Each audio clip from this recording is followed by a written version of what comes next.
The following podcast is being brought to you by the Defy Life Podcast Network.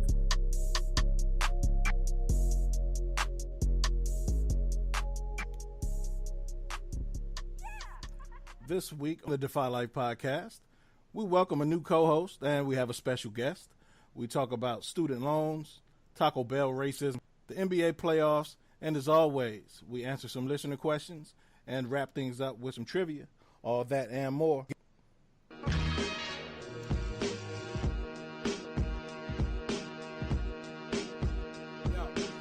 Defy Life. It's more than just about some football. All my sports teams off season go through withdrawals, 30 minutes to tip off. Like Rakim was saying, weak ideas give me ear problems. Sound like thunder and rain. I'm excited that you came on this journey with three of my friends. Defy life till we die and grow wings. Just a different perspective. Haters in every direction. Refuse to live my life based off your projections. Their expectations are lazy. My expectations are crazy. My lady defies me.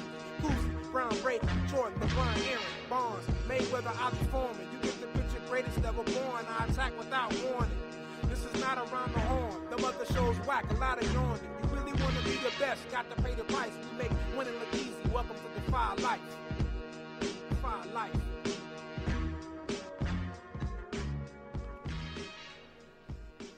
Yo, welcome back to the Defy. This episode is brought to you by Bud Bottles, home of the Bud Bottle and the Bud Freshener. Please visit budbottles.com for your odor eliminating needs. Thank you for listening. You can find us on the Defy Life. You can find the Defy Life podcast on iTunes, Google Play Music, GoDefyLife.com, and everywhere else your favorite podcasts are available. As always, we encourage you to like, subscribe, and give us a 5-star rating when you listen. You can also find us on our social media platforms at Go Defy Life. This is episode 108, ladies and gentlemen. I am your host, J.R. Glymph. Joined as always by my wonderful co-host, Yoshi English. Well, this time just Yoshi English because Thomas Stevens may not show up. But we got some special voices here for y'all. We'll a little later. First up, well, Yoshi, how you doing, man? First, before we get into these new voices, people. Got him! Got him! My man, you know me, man. I'm having a fun day, man. As always, it's been a great week. Now, I was not supposed to be on the show. Right. Last week was my last episode. So I am actually a visitor. Right. So technically, I have three guests. So yeah. Technically, I am a guest on the show. Right. So I technically am a guest. Right. But, you know, anytime I'm on the Defy Life podcast, it's like I'm home. Right. And of course, all the ladies, you welcome. We hang on week. Yeah, you get me for one more week. It's like, you know, it's so hard. You know what I'm saying? It's so hard to stay away from me. You can't die because I'm always here. Right. Let's get this out the way real quick and just, you know, just in case, you know, we just gotta. The words and ideas you are about to hear are those of Yoshi and him alone. They in no way represent the thoughts and ideas of Defy Life or the Defy Life Podcast Network.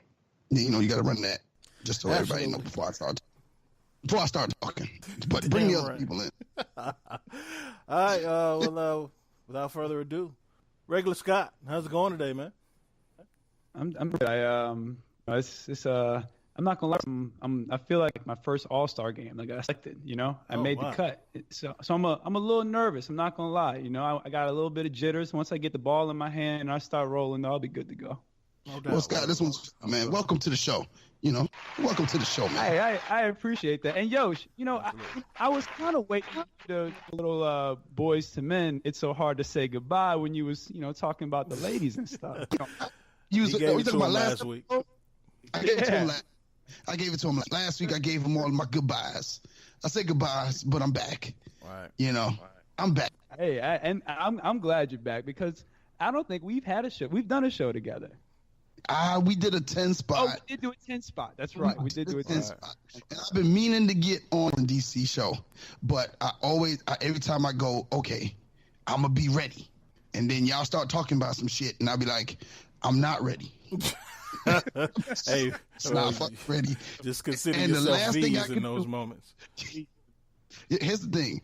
I don't want to go on that show and V's no more than me. Because then it's gonna pile on me time, and I don't need to be on that show with me time. So I'm gonna have to text Scott now and go, hey, what y'all talking about tonight? So I can do some research. Hey, look, well, I don't think you worry about you knowing less than V's anymore. Well, you know, V's will be back tomorrow. He'll be back. You know. Oh boy, that guy. Well, welcome, Scott, man. He's like luggage, you know. You can't get rid of him. It's like, just we shall see. Right, we'll see. We might have to test that theory.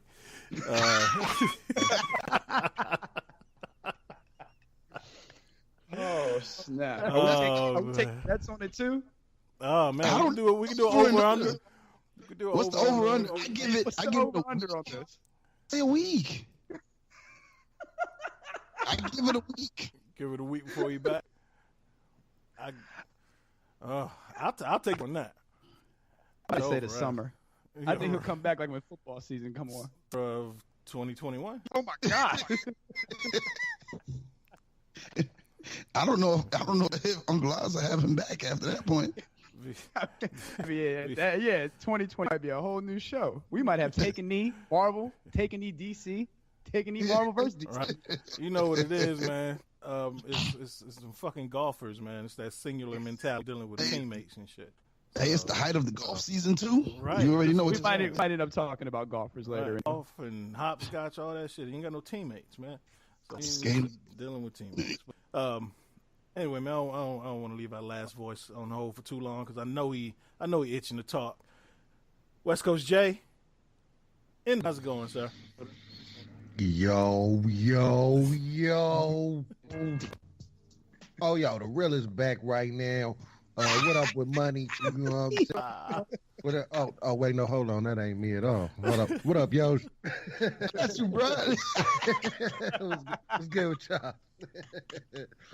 Over there trying to find money because apparently that's what had to look for that for a little bit. Shots fired, by the way. Right. Shots fired, by the way. We did not fire any shots today. Man, it might be one a little bit later when we get to you, but until then, you know, I'm glad that this was your second to last show was last week. I'm glad it was your second to last one because you know it don't feel right without you around. Mm-hmm. All right. Tell me, I had to make sure that you knew the ladies was gonna be in good hands. I mean, now Jay, West Coast Jay. I know they're going to be in good hands. I know you got me, man. Like it is what it is. So now we got to transfer the RSS feed of the Yosh fan club over to the West Coast J fan club. It'd be real simple. I'll go into my Donnie Simpson voice on them. Just hey ladies, how y'all doing? Oh shit! Late night. Going with the Quiet Storm voice. Yeah. Right on. Right on. Well, for those of you who were under a rock last week was officially Yoshi's last week on the show, since the Staley in English show is now back and apparently in full demand. So Yoshi was the last episode. Right. Yeah, last episode was the numbers on the last episode was crazy. So shouts out to the listeners, man. I mean, it was nuts how the numbers that we did on that episode. So shouts out to the listeners, definitely. Yeah, I'm excited to have that show back, man. Those perspectives on that show is always some of my favorites. So glad the Staley in English show is back, and with that, we talked about that last week. It's bittersweet, but a name and a voice has kind of been bouncing around the network over the past few months. Looks like he's finally got a home. West Coast Jay, welcome to the Defy Life podcast, man. I'm hoping Yosh don't come to you and say, "How does it feel to be me?" So, thank you. Welcome to the family. You're far too kind. Yeah, man. And we spoke about it briefly. Thomas Stevens, Pooh. Today he's Pooh because he's gonna be late. So. if we let him back on. He's outside the door of the studio right now, banging, trying to get in. We thinking about him in. So we debating right now. We'll put it like this: if we'll let Pooh in the studio when V shows up for his next show. How about that? Wow. Hey, let me just jump in right there. How you gonna do Pooh like that? How Pooh gonna do us like that? Hey, touche. But Pooh is coming back. At least you know Pooh coming back. Yeah, Pooh in the last round. Oh man. We'll see. We'll see. What are you gonna do? I mean, I know what you're going. Oh man. Uh-oh. Here we go. Here we go. Shots fired. Shots fired. Come on, Scott. Yeah, let me. I need to be. I told you, man. I need to behave. Let me just. No. There's no behaving on the Defy Life podcast. Right. Not exist. Behavior does not exist. Right. Like, I don't even think it's misbehaving on the Defy Life. Like, it is what it is. Exactly. Yeah, it just is what it is. Watch your mouth. Just come out your mouth. What you're saying is speak without thinking. Yeah. Don't think. Just speak. Out the money and Al, but especially money for not letting me know you weren't gonna be on the show tonight. Got to hear it through third parties. Money man is like dealing with Beavis and Butthead. Like they just do what they want to do. I don't know. Thanks for letting me know, money. Shots fired. You can always on those guys. Shots, man. Right, I'm gonna say to their face. So when y'all come, eat the business. It's cool. Just check. Make sure you check the Dave Gettleman fan club. Right. Check that news feed because that's where he's at. Yeah, of course. Wait, probably on West the Dave Coast Gettleman podcast right now.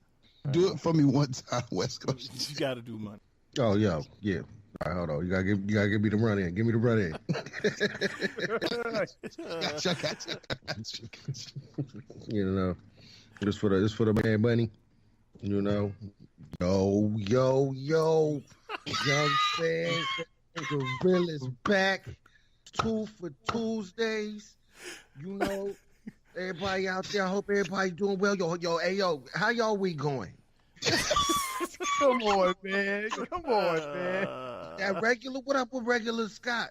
Yo, what up, man? Yo, man, I shed a couple tears during that game, man. Like 4 times, man. It was crazy. Hey, stop it. One more time. Make sure you get your gear. You know, make sure you hit up the Defy Life gear. That new spring light hot. You know what I'm saying? It's fire. And then and then again, hit up Yoshi and give him all your support for the Dave Gettleman fan club. You know, make sure you hit him up at producer at GoDefyLife.com. You know what I'm saying? Make sure you give him all of your well wishes. He need that right now. You know. Hey, you killing me, man. You killing me. Oh shit! And why money sound like Ray J? Ray J. He's got money sounding like Ray. Oh man, that's great. But yeah, shout out to Money, man. We miss you. Work engagement. So we'll talk to Money next week. And shout out to Al. Al is out of the country. I think right now he's actually at the moment that we're in Amsterdam, on his way to South Africa. So yeah, man. Yeah, so shout out to Al. Safe travels. That's awesome. Yeah. Right, and so he'll be leaving his daughter over there for an internship in Johannesburg. So Johannesburg. Yeah. So kudos That's to her. Congratulations. Stuff, and he gets to do that with his family. Right. So the whole family's there. Dope. That is dope. So shout out to Al. We'll talk to you next week. Can't wait to hear about it. And can't wait to see some Defy Life gear in Europe and in South Africa. So take those pics. Just give those people. Yeah, just drop it. Just here, put the shirt on and take a picture. Right. This is for you. So get a picture of a Defy Life shirt with Malcolm Bishop Tutu wearing a Bishop Tutu wearing a Defy Life shirt or something. Yeah, put a Defy Life hat on a giraffe or something. See what happens. Get Mandela. My bad. Have you ever heard the Jamie Foxx? Have you ever watched the Jamie Foxx stand up? I might need security. Yeah, that dude. Yo, I haven't. I might need, if you have not, please, I am begging you. Yeah, It you is gotta the watch it. funniest stand-up ever. What's it called? I might need security. That shit is funny as hell. Like that shit funny. It's classic. Funny. It's like Jamie Foxx. Right. Yeah. It has got to be one of the funniest things I've ever seen. The funniest stand-ups, and I love stand-up. It's one of the funniest ones I've ever seen. Yeah. I've been real disappointed in the last few stand-ups I've seen. So it'd be nice to get a nice old school one that's got some raw and raunchiness to them. Yeah. Like I think that when comedians make it, their jokes, what they find funny, or what's funny to them because they're making money, changes. Like we're not on the same. Like millionaire jokes ain't my jokes. Like shit ain't. Yeah, right. That you find funny as a millionaire ain't funny to me. Like, and like as you, because a lot of comedy comes from pain and struggle, and when you're out of that constant pain and struggle, and trying to make it, you don't have access to a lot of the funny shit you had access to before. So yeah, like it's kind of like it's kind of like Kevin Biggie Hart said on his second album. Like Biggie was like, I ain't in that life no more. I can't rap about that. and that's pretty much, I think, what it is. Like I think once you bypass that, like I think the funny changes unless you're like a genuinely, like Kevin Hart is movie funny now. I don't think he's stand up funny anymore. Right, and that's one of the ones I was disappointed by. Right. Yo, the last Netflix one, I did not like. I wasn't a big fan of it either. It was terrible. I'm not a Kevin Hart fan, but even that was bad for Kevin. It wasn't good at all to me. The last one was like, what? I'm a grown man was the last one that was like, ha ha ha, funny, like grab your stomach funny. That was the last one. After that, all the rest of them was like, But that was what, three, at least three stand-ups ago? Mm-hmm. Yeah, that's what that was the last one that was like, yo, grab your stomach, fall out, funny. Yeah, right. Yeah, like the rest of then Kevin became the highest paid comedian in Hollywood, and so like his jokes became, I don't know if you guys have ever had beluga caviar, but like he holding the mic with his pinky out and shit. Right, you know what I'm saying? Yeah. His laughter got a little different. In each room and in the fireplace and in the stove, like I was like, okay, that's not funny. Like this is not funny. So I'm walking through my hall the other day on the third floor, and as I get to the foyer, the butler says to me, "That's pretty much how it was. That's pretty much how." Exactly. That's accurate. Yeah. I'm on in Japan, and they told me I need to try everything once. Like, I mean, how many people go? Yeah, like shit, it's not funny. Yeah. And it's not a knock on them because their life is changing. It's just the comedy. Don't connect with us like his first ones do. Yeah, right. Because we can't find the comedy. We can't find the comedy in what you're saying because we've never experienced it. Right. We can. So, we can find the comedy in the absentee father. We can find the comedy in, that uncle from dysfunctional relationships and bad breakups. And we can find the comedy.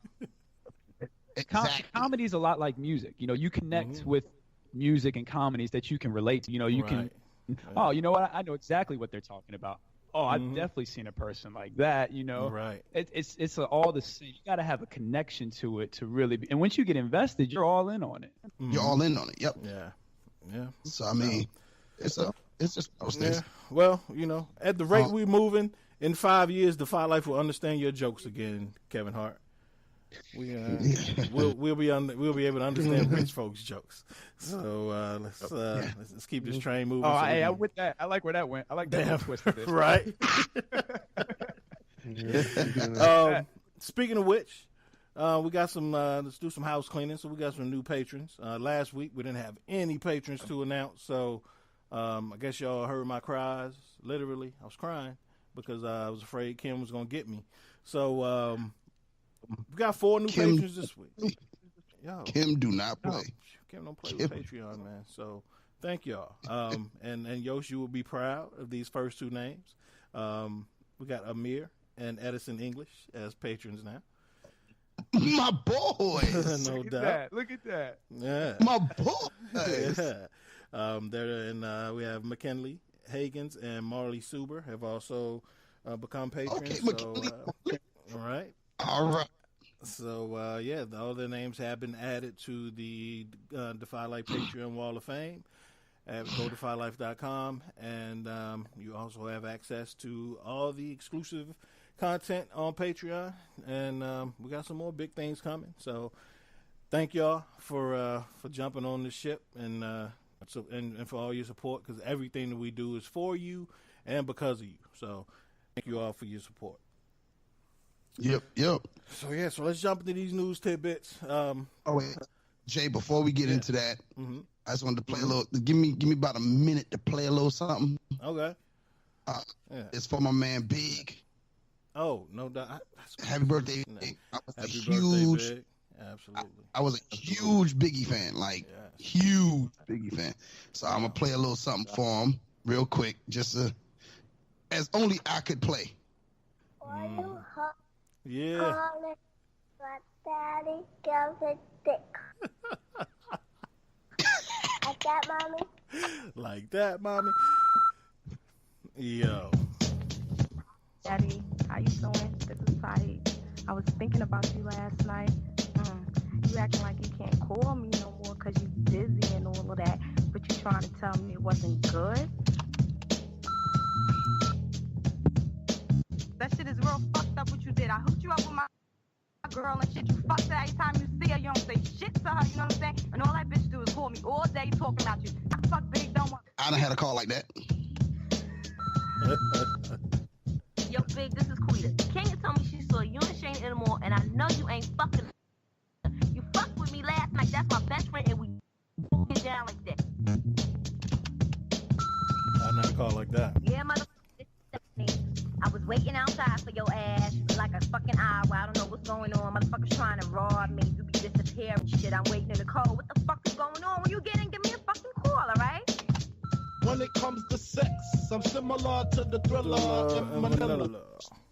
The Connellville, it's stiff tongue or stiff dick. Biggie squeeze it to make shit fit. Not just the Rough Riders in the back. My bad. I just had to do that for my man Big. Shout out to birthday, man. Do a debate, but that's my so. We always shout out to Big. Greatest storyteller. Oh, definitely the best storyteller. Yes, easily. Dude, I'm still just impressed with the Shakespearean rhyme flow. That was always my favorite thing about him. Right. Like nobody couplets like that. Nobody else. It always puts you in the mindset. Like no matter what it was, like it was like you could visually see. Yes. What was going on. Yeah. And like it was like you said, the best storyteller, man. Like you could really, really envision what was like the joint about messing with the New York Knicks girl or whatever. Yeah. Like he was sitting there going, "Yo, that's damn." Like it's just.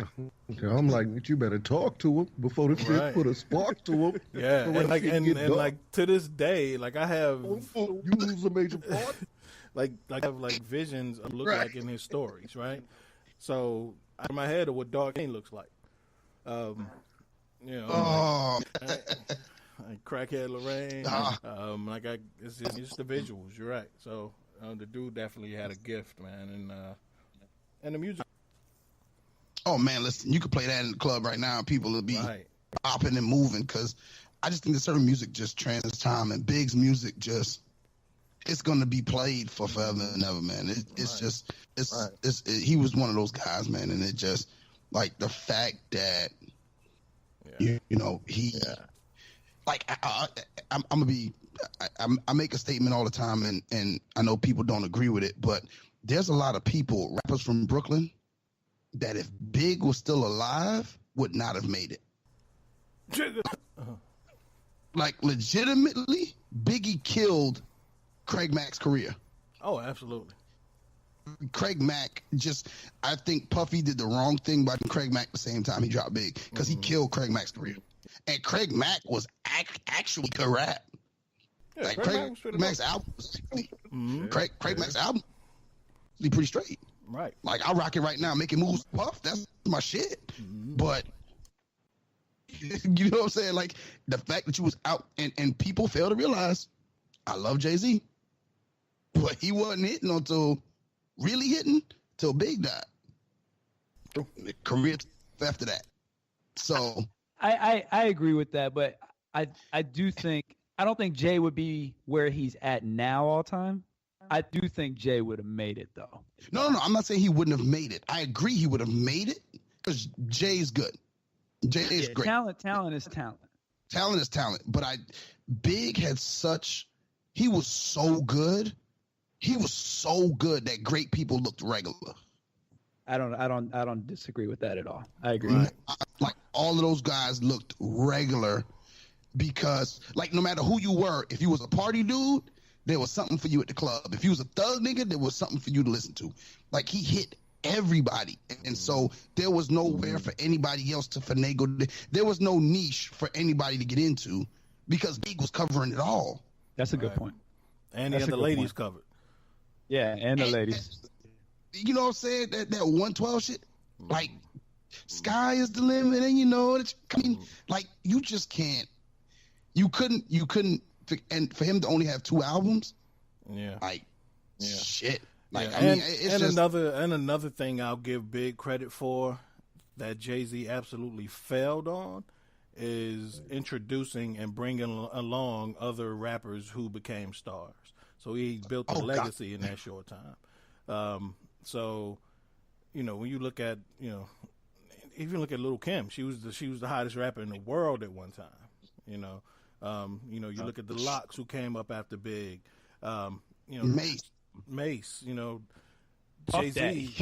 Yeah, really, he gave Puff a platform, and you know, Jay. I mean, you know, as big as Jay is as an executive, if you look at the rappers Jay has brought along after him. No, like Memph Bleak, Beanie Siegel, maybe. Beanie Siegel, are we counting Kanye? I'm counting. Well, I guess we can count. Kanye. Count Kanye. I'll count Kanye. Okay. But even Kanye first Kanye, young Kanye. But even Kanye was a. I don't know if we can count this Kanye now. We can count his first 4 albums, Kanye. Yeah, okay. 5. At least first 4 for sure. The first 4, I would give him the first 4. Yeah, I'd give him the first 4. Yeah. But I mean, I just feel like, you know, when you're looking at people with the, what's that? And then, I mean, you might give it Freeway, but you know, Freeway Beans and Memph Bleak ain't really hit like. Yeah, but that's what they was never like stars. Like they was hood hits, but they right. They was hits because of affiliation. Yeah. And their music didn't last like the test of time. And what was it, Petey Crack and the dudes from Philly, like Jay brought in some whack like artists, man. Like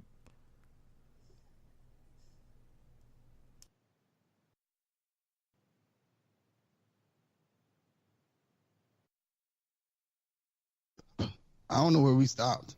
But I don't know, but yeah, obviously we had some technical difficulties, but we back. Yeah, man, yeah. We was pretty much just straight to the news. Shouting out Big for his birthday. So yeah, shout out to Big. And V's creeped into my modem or some shit. And, I told you what it was. Yeah, V switched modems with me. Crucial. Shots fired, man. Listen, I didn't bring it up. You did. All right. But yeah, thanks for bringing that up though, Yosh, because we definitely gotta give shout out to the GOAT. But yeah, man. So like you say, straight into these news topics. We got a couple good ones. So first off, I know everybody saw this. A lot of people talking about it. So billionaire investor and philanthropist Robert F. Smith was the keynote speaker at Morehouse's graduation, and he announced that he'd pay off the student loan debt of the Morehouse class of 2019, totaling about $40 million for nearly 400 graduates. First of all, that's dope as fuck. So my first thing to that was kudos to him. How lucky are those young men to like start off not behind and be able to hit the ground running in their careers. And also, to me, that's shots fired at other rich black folks. You know what I'm saying? So, like, he's looking at you, Oprah. He's looking at you, Robert Johnson. Like, it's a whole lot of people who could take that lead. And, granted, student loans is a fucking racket anyway, but kudos to Robert F. Smith for taking the lead on that. Yosh, man, what? First, this question. How different would your career have been early on if somebody decided to pay off your student loans? I'm not sure if they decided to pay off my student loans from undergrad. It's my grad school loans. Right. It really ain't the undergrad one. The undergrad ones, I'm good. I'm okay. Mm-hmm. But it's them grad school hours that's dragging my ass. But, I think that it's a dope concept, man, for someone that has that much money to see the value in education, because I think that education overall has been devalued by these. And I say it in this sense, college isn't for everyone. I do believe that. I do believe college is not for everyone. Absolutely. But I do feel that everybody should have the college experience. I think there's something to be said for going to college. It helps you to grow as an individual, socially, emotionally, and then if you go and then it's just not for you, then hey, you leave, and then you go into what you think you can do. I have students all the time who say things like, I'm not going to college, I'm going to be a rapper. I said, well, Ludacris went to college and sold CDs out his trunk and has his degree in business and then went back and got another degree in music and in A&R. And so now he started off owning studios, so he didn't have to pay for studio time. If you want to be a mechanic, go get your degree in business, and then you can go to the little 6-month program that you're going to go to right now. And rather than working for somebody, people will be working for you. I think that although I feel like college is not for everybody, I do feel everybody should have the experience. But I going back to the main point, if somebody was to say, like, shoot, I was trying to figure out how to get my degree out the frame that my daddy paid so much money for, so that I Allen and put Morehouse University and just walk up in there. Just walk up in there with my shit. So, I mean, that's my point. Right. Yeah, man, it's kind of crazy. So, West Coast Jay, do you think this will lead other billionaires, multimillionaires to kind of follow in his lead? I certainly hope so. Like, one of the things that make them billionaires is their ability to understand finance. So to know that they're giving these educated young black people everything that they get to go. Like, now, instead of having to be saddled by debt, they now get to go.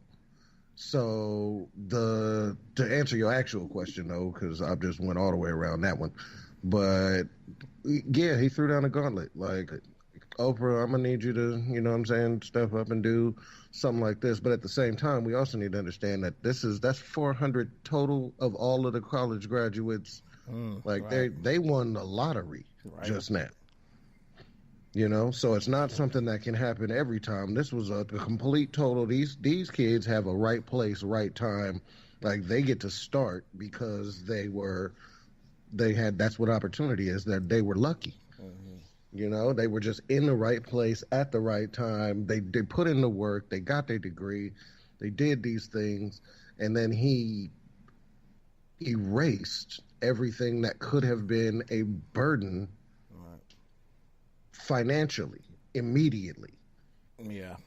And especially when you consider that even without student loans, for most people starting out and especially in a major city like Atlanta, and most major cities, it's difficult for people to live like on a day-to-day basis, to have a decent place to live, have a car, like necessities on an early career income. That's very true. And then, but again, to answer your original question, yeah, man, this is what I think that he's probably, there's going to be at least a couple of people that maybe sponsor a kid here and there, start a scholarship to get rid of some people's debts. You know, I don't know if it's like essay contest or whatever, you know what I mean? Just but there are going to now be, it's going to open a different avenue for people to be able to donate their money the way that so that they know that it can help someone. Yeah. You know, like there's too many places where we can donate money, but it goes blindly. Yeah. It's like, all right, so I could donate this to the Red Cross. Okay, so everybody gets something? Like, what is everybody? This is the real specific, no, this is what I donated to, and look, I can see the results. All right. Yeah, you know, and it's true. Hopefully people do, you know, kind of take his lead on that. Scott, so Yoshi mentioned that, you know, he feels, you know, college is not for everybody, and I totally agree with that, but everybody should have that experience. With the spike in tuition costs and the spike in student loan rates, a lot of kids now are looking at college as, you know, is it worth the investment? You know, a lot of kids are taking out, you know, $30,000 a year in student loans, you know, in current times, just to get out of school and make $40,000 a year, and paying them off for the rest of their lives. Do you think that's valid? That kids should look at college now is it worth the investment? Well, I think what Yosh and you both said is very valid, that you need to at least give it a shot. And, you know, it may not be for you, and that's okay. And that's why they have 2-year university or 2-year colleges, you know, community colleges. I think those are a good, if you're on the fence about college, I think that's a good stepping stone. I mean, they have 2-year schools that you can stay on campus at, you know, and where I'm from, Virginia, and we have a 2-year school called Richard Bland that's starting to, you know, get a little bit bigger, and it's a 2-year school, and they have a campus. You can come stay there. You can live the campus life, and it's not nearly as expensive as a university or something like that, where if you don't like college and you go to a university, that's at least $30,000, at least, right? You know, for a year, or a semester. So I think it is a valid argument, but I think that you have to experience it. Like, you have to know what it's like to be on your own. You know, you need to know what it's like you need to have that struggle. I don't think you can really grow as a person if you don't struggle, or if you don't go through any type of struggle, because you have nothing to learn. You know, if everything's easy, what are you really learning in life? So you got to go through that struggle on your own, away from your parents, off the tit, as my mom would always say. You got to get off the tit. Yeah, and college is the perfect combination of being on your own and still be able to call home and ask somebody for money. For a lot of kids. Exactly. So exactly.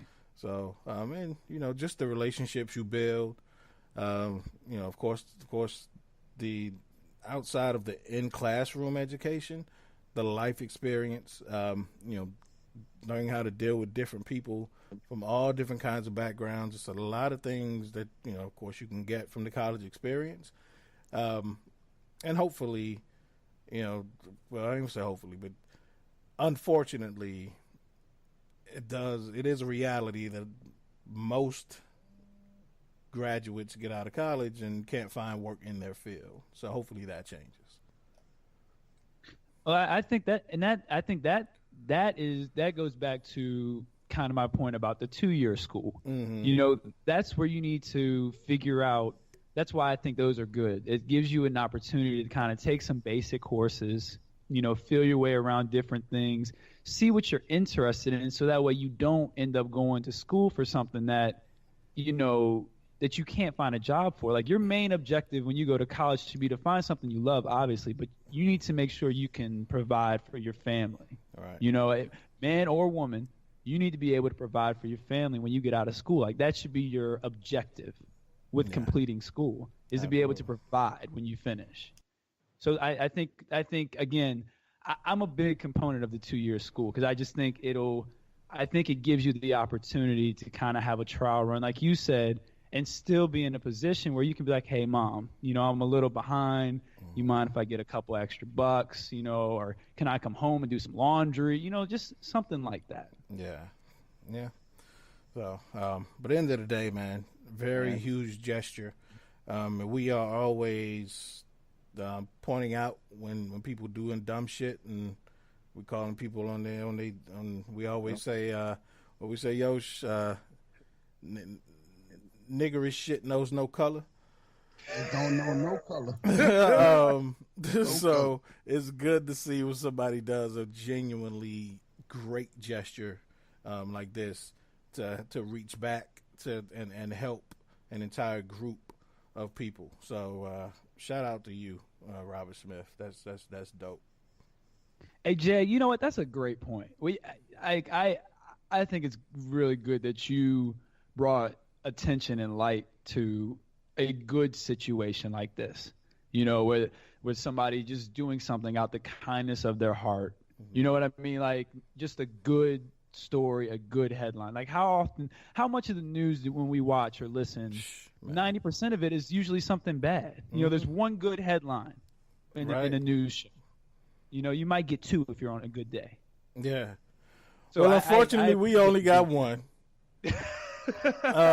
Because this next fucking story, you could always leave it to fast food workers who at the drive-through window to be spewing some crazy racist bullshit, right?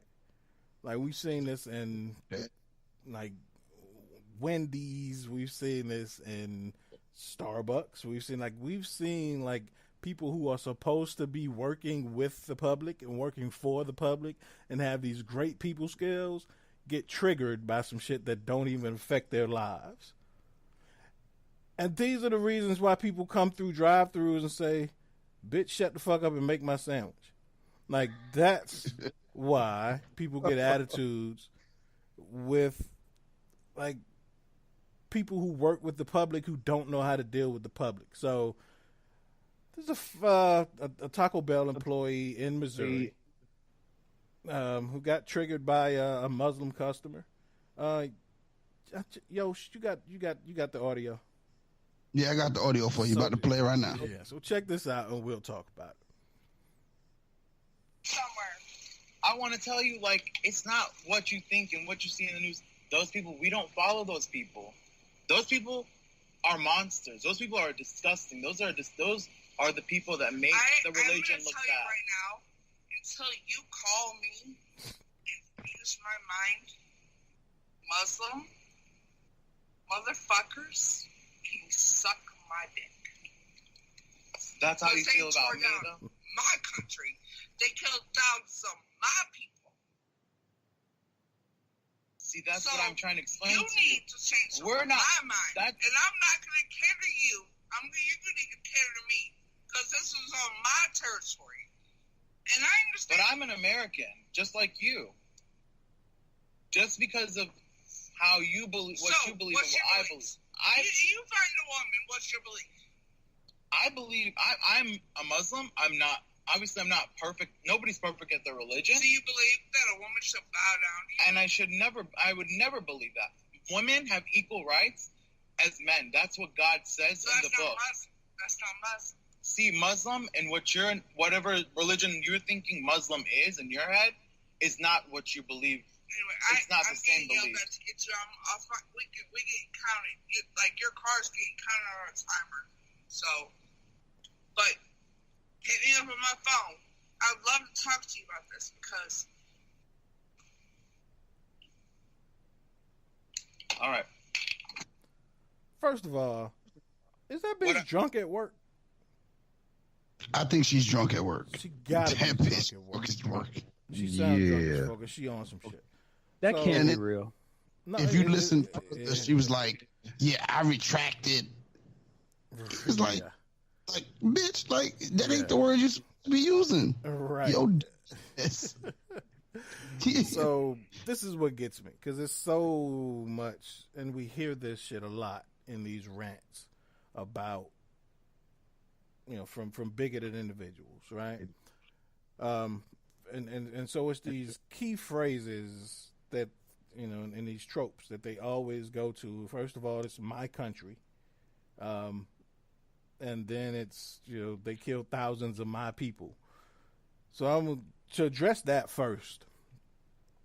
And I had to tell this guy I used to play football with in high school around the whole Colin Kaepernick thing, and he's a former Marine, and he started going in about, my flag and my country, and so I had to kind of explain to him, like, look, dude, I appreciate your service, and I consider you a friend, but whatever the fuck you've done in your life don't make this country more yours than it is mine, right? And it don't make that flag more yours than it is anybody else's. That was your choice to serve your country in that way, but it don't give you any more ownership over this country than it does anybody else. And from what she's saying,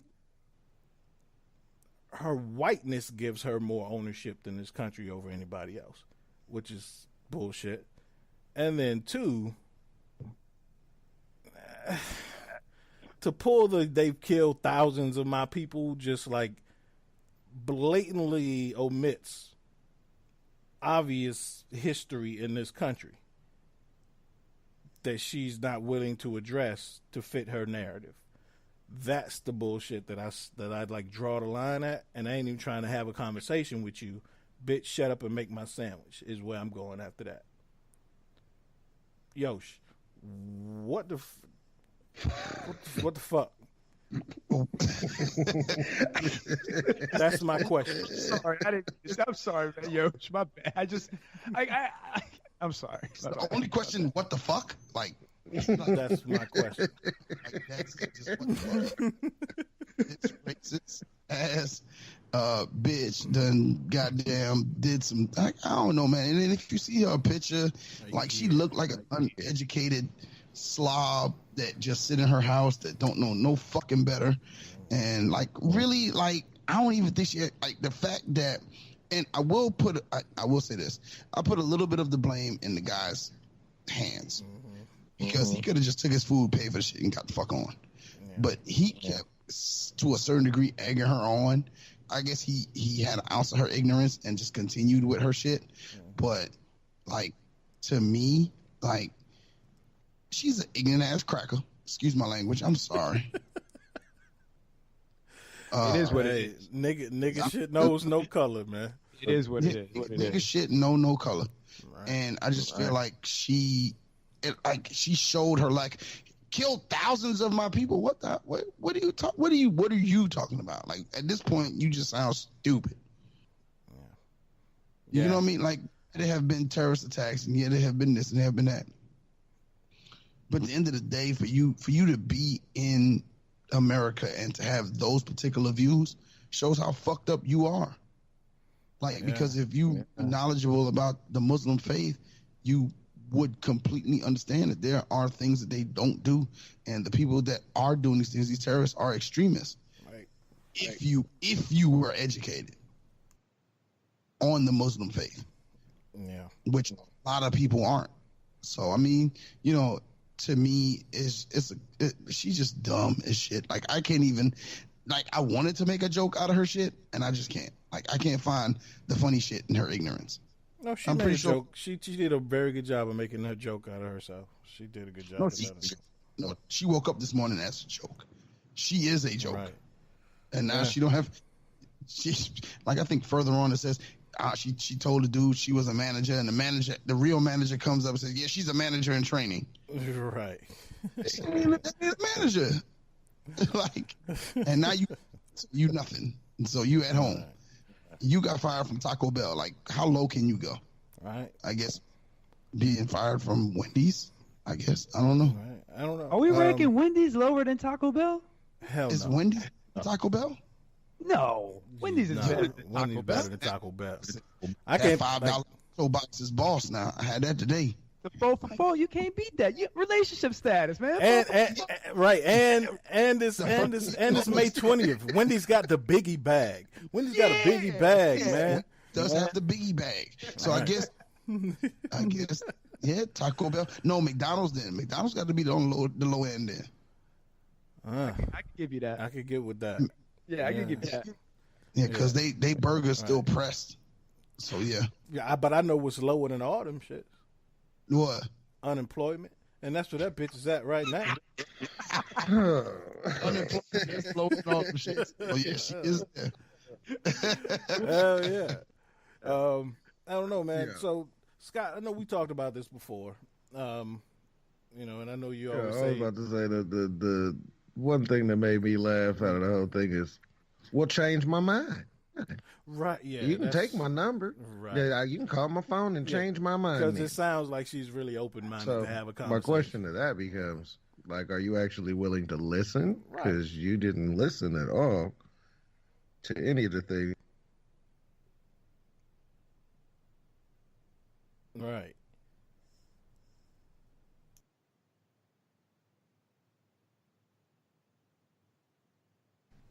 So I guess we got to go back to. So, Scott. So we've talked about this before. So I know you've said us mixed brothers got to stick together. So I know, and I get this. My kids are mixed, and so they get it a lot from both sides. You ain't black enough on one side, and my kids you ain't Spanish enough on the other side. So when you have those, like Jay mentioned, call me. When she said call me and change my mind, how do you get through to people who obviously aren't willing to listen but act like they want to? You know what? It's people who say things like change my mind, or you're gonna have to prove it to me. Statements like that, those people don't really want to learn or don't want to know why you feel a certain way, or even why they might feel a certain way. The ones that seem to want to understand, like some of I'm white and black, so that's my mixture. So some of my white friends who try to understand, why I feel so strongly about certain black issues, they don't say, well tell me why I'm wrong. They say, they say, help me understand where you're coming from. Why do you feel like that? Yeah. There's a genuineness to the questions, and it's not just them trying to be argumentative, and they're not countering everything you say. I think that's a big thing too. When someone counters everything you say, they're not listening to you. Right. Instead they're just trying to win it. They're trying to win an argument. You shouldn't be, when you're having a conversation about stuff like that. I mean, to me, you shouldn't be trying to counter each other as much as trying to just understand each other. Mm-hmm. You don't have to agree to understand each other. Right. And I think that's where we make the most growth, and we can, change the most, is just by understanding where the other person is coming from. She don't even want to understand where he's coming from.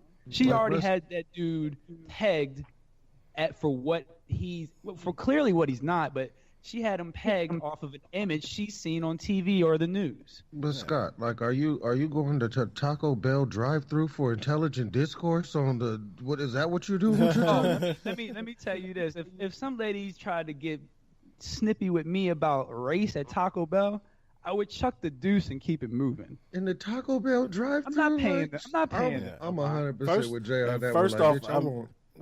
First I'm chucking the chalupa back in the damn window. Right.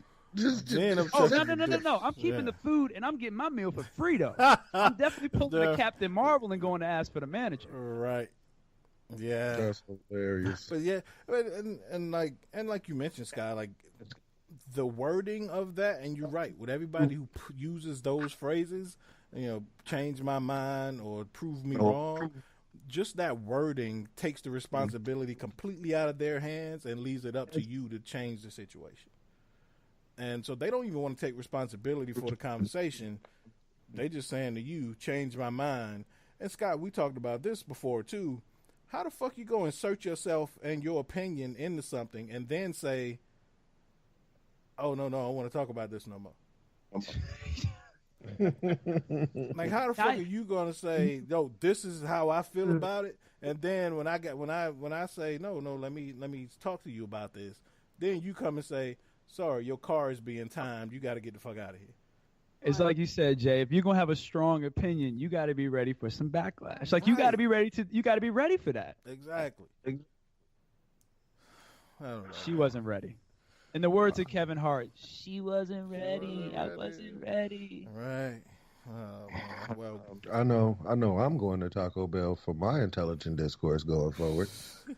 I don't even go to Taco Bell for food, so they can save the intelligent combo.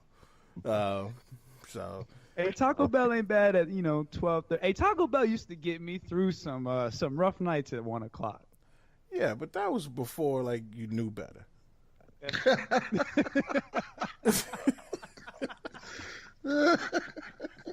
Like that. That was before you knew better, dude. What are you talking about? I'm saying like now, like. No, you're right. Because you gotta plan out Taco Bell a little bit. Right. In about an hour afterwards, where you still come with free diarrhea. Like it still comes with that's what it was like. Yeah, it's that's still a side. Yeah, like it's consequences it's free. and repercussions that come with that shit, man. You don't know. Like Taco Bell could be the only thing open, and there have been situations when it has been that way. I'm like, fuck that. If it ain't shit to eat in the house, but like stuff to cook, I'll eat like crackers and peanut butter or something. Like I ain't. Ugh. No. I ain't mad at you. And now you get a side of bigotry at Taco Bell too. Like I don't want that shit. Yeah, that come there too. That come there now. Right. It's in the new nacho pack. Exactly. Like and with attitudes like that, like and I'm supposed that I'm assuming she's Christian. And so, to that I say, bitch, I don't want your Jesus. That's how I make you act. So she keep your chalupas. I can't. That's crazy. All right. So, I don't know, man. We're gonna jump to a commercial really quick before we get into these listener questions, and we'll be right back. Yeah, man. Let's do it because she just pissed me off. Actually. Right. Yeah. So let's jump to commercial. We'll be right back and answer some listener questions.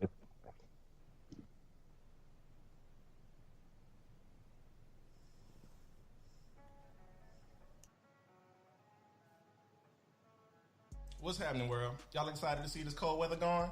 Man, step into the spring with this Defy Life gear. Fashionable pieces for men, ladies, kids, with everything from tees, tanks, crop tops, leggings, swimwear, and more. Stand out with Defy Life gear. Get yours at defylifegear.com. And as always, if you're not rocking with Defy Life, what's your life about?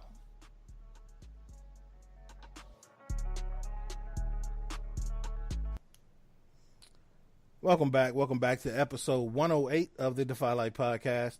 It's J.R. Glymph, joined by Yoshi, Regular Scott, West Coast Jay. We left off talking about Taco Bell and bigotry, and we're going to jump into some listener questions. And again, fresh off that commercial, everybody check out defylifegear.com. And also, I forgot to mention earlier in the show, and Yoshi, I'll let you speak on this. We got some new flavor coming up on the podcast network. One of those shows is we're excited to bring on is Hey Sis, How Was It? Be launching in early June. Yoshi, you want to speak on that? Or is Yoshi still with us? I ain't heard Yoshi's voice in him. Did Yoshi visa us? I don't know if Yoshi. No, I don't do that. Or did V's Yoshi? Did he take your modem too? He's on a modem mission. No, my modem works quite fine. Quite fine. Quite fine.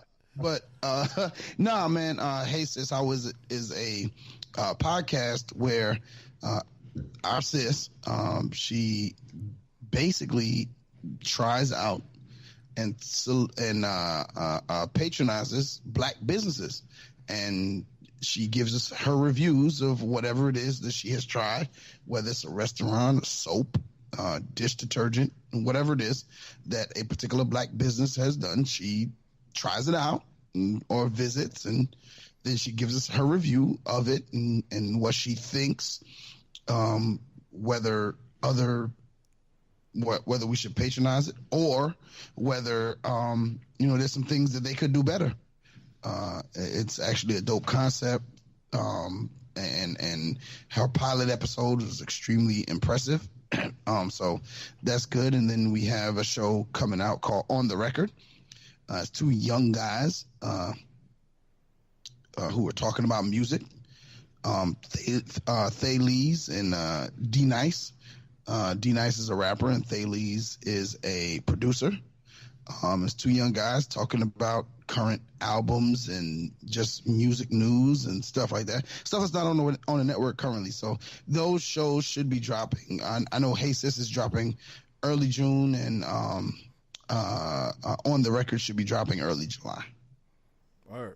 So that's dope. Look forward to it, man. The growth continues. So good work on the network, Yosh, man. Keep bringing that fire, man. I appreciate it. Scott hit me up the other day. Was like, "Hey, relationship status previews, man. How do you do that?" I love the preview. Like the previews are awesome. Like those little snippets are like really cool. Yeah. I gotta get on that. You must understand that Neek and CL do not get along. So it's like when we're in the studio recording, it is funny as shit in here. Like, it is hilarious. It is hilarious. There's so many things that don't make it to air that like we gotta cut out because those two either started going at each other or whatever. But it's enjoyable being here for that. So I try to pick out the funniest. The funniest thing I could pick out, and it's simple. So Scott, I'm gonna get with you on that, so you can start putting that on your feeds. But well, I guess V's is gone, so I don't know how much material he's gonna give, but because V's give you something now. There's at least one. Episode. The crazy part is, man, V's is like the people who talk to me about this show. He's one of their favorite characters. They'd be like, "Yeah, I love what he'd be like, I don't know," and they'd be like, "I love it." They'd be like, "I love it." You never know what to say. Right. V's is the best. Yeah. I mean, because it ain't no in between with V's, man. Like it's either I don't know or he like on 1,000 about something. Like it ain't never like it's he's like somebody's old crotchety grandfather. Like he just sitting in the corner not saying shit, or he cussing somebody out trying to hit him with a cane, like or a golf club. That's a great. I don't know, man. So on to some listener questions. This was a damn good question. First question is from Jamie in Irmo, South Carolina.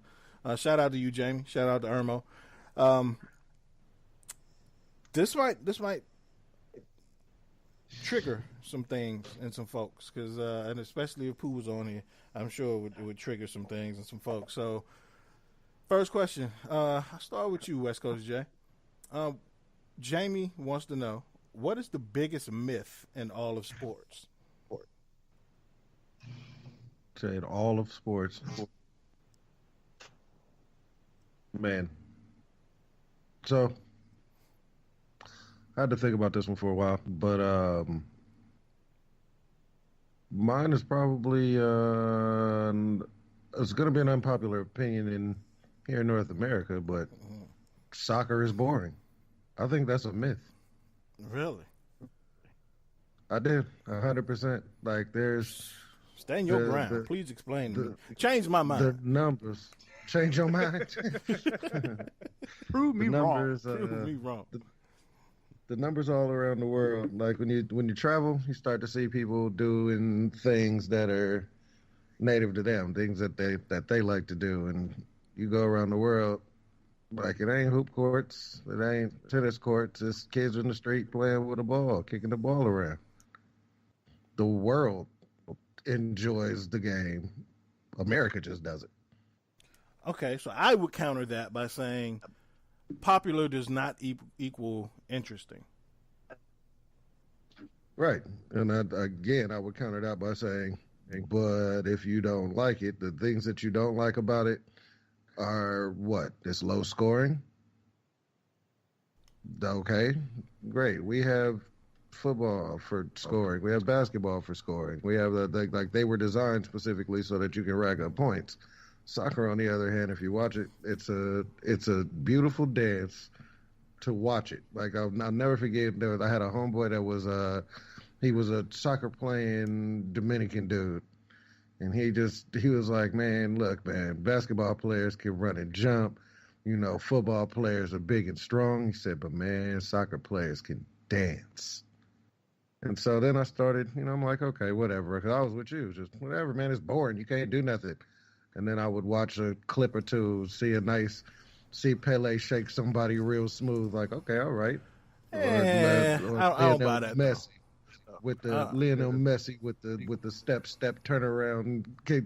Like I said, it's going to be unpopular here in the United States. Well, again, I would counter that by saying no soccer players have ever won Dancing with the Stars. They don't have to be on it. They make more money than everybody else. Secondly, I watch soccer, so it's not my gripe. I've never griped that soccer is boring because they don't score a lot. Like, and in the big scheme of things, a 3-2 soccer game is the same as a 17-10 football game. It's the same thing. They score the same amount of times. It's just the points count different. So that's not my gripe. My gripe is that you can watch an entire soccer game and never have any action. Yeah, it is. It's a precision game that's not played with your hands. And I would also argue that football players can't dance. Like, really? Like, I ain't never seen a soccer player with Barry Sanders' footwork. Never. Yeah, but soccer players ain't trying to get tackled by grown men. They ain't got to move the same way. No, but I'm countering your friend's argument who's saying football players can't dance and basketball players can't dance. I've never seen a soccer player who can dance like Barry Sanders. Oh, no. Okay, I hear where you're coming from. But he didn't say that they couldn't. He simply said what they're known for. Basketball players are known for being able to run and jump. Football players are known for being strong. Oh, I'm just going off your quote. Your quote was basketball players can jump, football players can run, but they can't dance. No, he never said they can't dance. He said, but soccer players can dance. Oh, but football players can dance too. Okay, and I'm not saying that. Look, man, you said define a myth, and I'm simply telling you that this particular myth is one that I personally enjoy. Like, you getting ready to come at me with what? Golfers are golfers are athletes or something. Well, like, I'm just saying. Are soccer like, players I think soccer players are athletes. Soccer players are athletes. Nobody runs more. But I'm just being the antagonistic host right now. I understand. So, like, I mean, look, change my mind. That it's the dance. Give me a chalupa and extra hot and fire. And I will say though, soccer is pretty popular here in the States at least once every 4 years. Yes. That's because we get to walk around and wear American flags and act like the whole country is together. Yeah. World Cup's a big deal. A lot of people watch the World Cup. And pretend we know about soccer. Right. Act like it real hard. Actually, I'll say twice a year because a lot of people watch the Women's World Cup too. Right. Yeah, but that's because the U.S. wins it. Yeah, no, absolutely. The women's soccer team is way better than the men's. Right. Oh, the ladies are actually good at stuff in soccer. The men's team is they are consistent disappointments. Consistent. Yeah. They had like one run. Yeah. Yeah. Like one. Like what? But, so that's my myth is that soccer. I don't believe that soccer is boring. Okay, good one. All right, Regular Scott, how about you? I was stuck really between two. And one of them is real basic, so I won't say it because I'm sure it's one that everybody's thought of. This one is. Let's hear them both. First, you can go deep on the one you want to actually talk about, but I want to hear the first one. Okay, well, the first one is that baseball and golfers aren't athletes. Okay, all right. I don't think they're athletes, and the myth that they are athletes is to me a myth. They're not athletes. Okay. But the one I'm going to go with is And I think this one might raise some eyebrows. Is defense wins championships? I think at this point in time, that's a myth.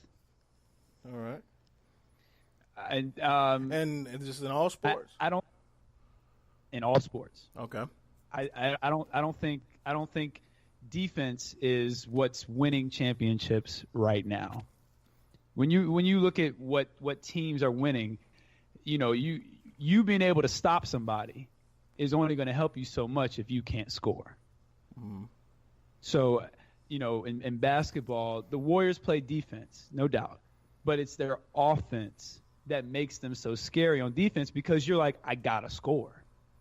It's their defense is good, but it's in the back of your head. You're like, I have to score. They just hit 2 threes and I'm scoring 2s. I got to score every time I come down the court. Right. You go to football. What is the thing that's separating teams in football now? Now, that's where I was going to counter you. See, I don't know if it's their defense. I feel like it's an elite offense. I would take an elite offense over an elite defense in football. All right. So now the key phrase you said was defense wins championships.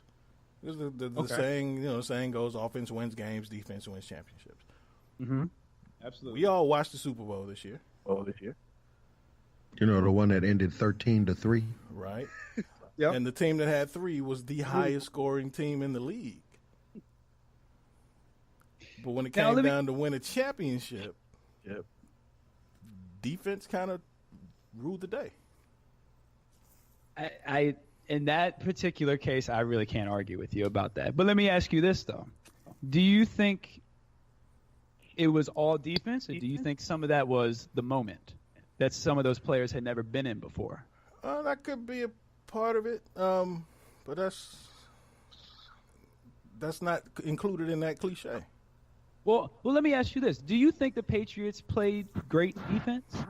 Yeah, absolutely. Yep. They had a great game. Yeah, great game. Okay. But you should have gone back a couple of years where the scores was like 41-34 and 34-28. That would have been the answer to that. Well, he brings up a good point. The Super Bowls have kind of been decided by defense, but what in other sports besides football? No, I feel you. You know what I mean? Like besides football, like and I'm not saying defense isn't important. But I think if you have a potent offense, you'd be. I think you're if you have a great offense and a decent defense, you're in a good position. Yeah, absolutely. Because long gone are the days in the NBA of hand checking and the bad boys and clotheslining people. Yeah, clotheslining people when they come through the lane and making people not want to come through the lane anymore. Those days are gone. Gone are the days in the NFL where you can bump and run 10 yards down the field and hitting people over the middle. Yeah, right. So I definitely agree that shift, that tide has shifted more towards the offense. So that's a good one. Again, I'm just being the antagonistic host. Trust me, I love playing devil's advocate myself. So right. Yosh, what's your take on the biggest myth in sports history? I would think, and we're talking about the myths, right? Mm-hmm. I thought about this very, very long, very, very hard. Golf is not a sport. All right. I am with you. No arguments for me. I ain't got nothing. I can't even be sarcastically antagonistic now. I can't even. I tried to come up with a way. Webster's dictionary defines a sport as an athletic activity requiring physical prowess. If I'm not mistaken, golfers like light golf clubs. The ones that weigh the lightest so they can get the biggest swings. Oxford Dictionary defines a as an activity involving physical exertion and so not only physical exertion, but and skill in which an individual or team competes against another or others. Now, I'm going to tell you, so somebody in golf would say, hey, yes, I am an individual and I'm competing against others. Yeah, no. Okay, so your others might be golfing after you, or they might be running the course before you. Very rarely, you may have one person with you on the course at the same time. But the reality is, you're playing against the course. Yeah, you're playing against the course. And yourself. You're not against someone else. So, like, if Tiger shoots a 68, and let's say you shoot a 69, and then Tiger shoots a 68 2 hours later, you lost. Right. You 2 know what I'm hours saying? later, though. Like you was winning for like 2 hours. Winning for 2 hours. And here he come with his damn 67 self. And then not you. You celebrating, drinking champagne, and all of a sudden, Tiger come out of nowhere. Yeah, ain't nobody beating this 69.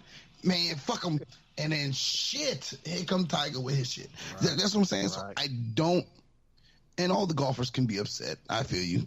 You know, email us at, info at go-to-file.com. There you go. Email us at info at go-to-file.com. Please, we beg you. Hey, Yosh, let me ask you a question. What do you think about baseball? Do you think baseball is a sport?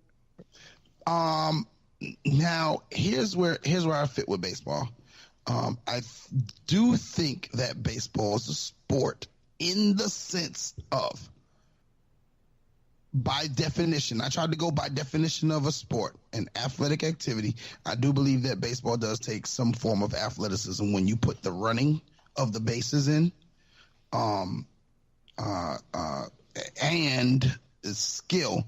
I don't know if any of you have played baseball, but hitting a fucking baseball coming at 100 miles an hour, that shit is a skill. Oh, no doubt. That shit take hand-eye coordination, and then not only do you have to hit it, but then you actually have to exert physically to run the damn bases. You have it's strategy in it, and I'm speaking from experience of playing. I didn't play baseball in college or nothing, but I played high school baseball. And as a matter of fact, me and a friend of mine last week, 2 weekends ago, had some jokes about it because he played baseball too. And we were in the hood. And so we had this baseball coach who was into baseball trying to teach some little hood kids about baseball. And he had all these signs and shit, and he would be doing shit, and we look at each other like, we don't know what the fuck going on. So we think he's this base. So what the fuck we gonna do is steal this goddamn base. He either telling us to steal second, or he's a crip. We can't cry. He would tell us every time he swiped from left to right on his chest, that started whatever it is he was saying. So whatever it is he was doing, so he would touch the bill of his cap, brush his shorts, do all kind of shit. But if he ain't swipe his chest, it didn't mean nothing. So I guess the kids going home being like, "Mama, this dude's doing gang signs at me." Right. Like, Mama, I think I'm a crip now. I don't know. This happened. Is Coach Millie rocking? Is that a Millie rock? I don't even know what he's doing. Does that mean I'm bunt? Or is what I'm supposed to do when he Millie rock? But I could see how it's on the borderline of not being a sport. But from playing it, and I will say this, for all of those who say I'm making ignorant comments, I have golfed before.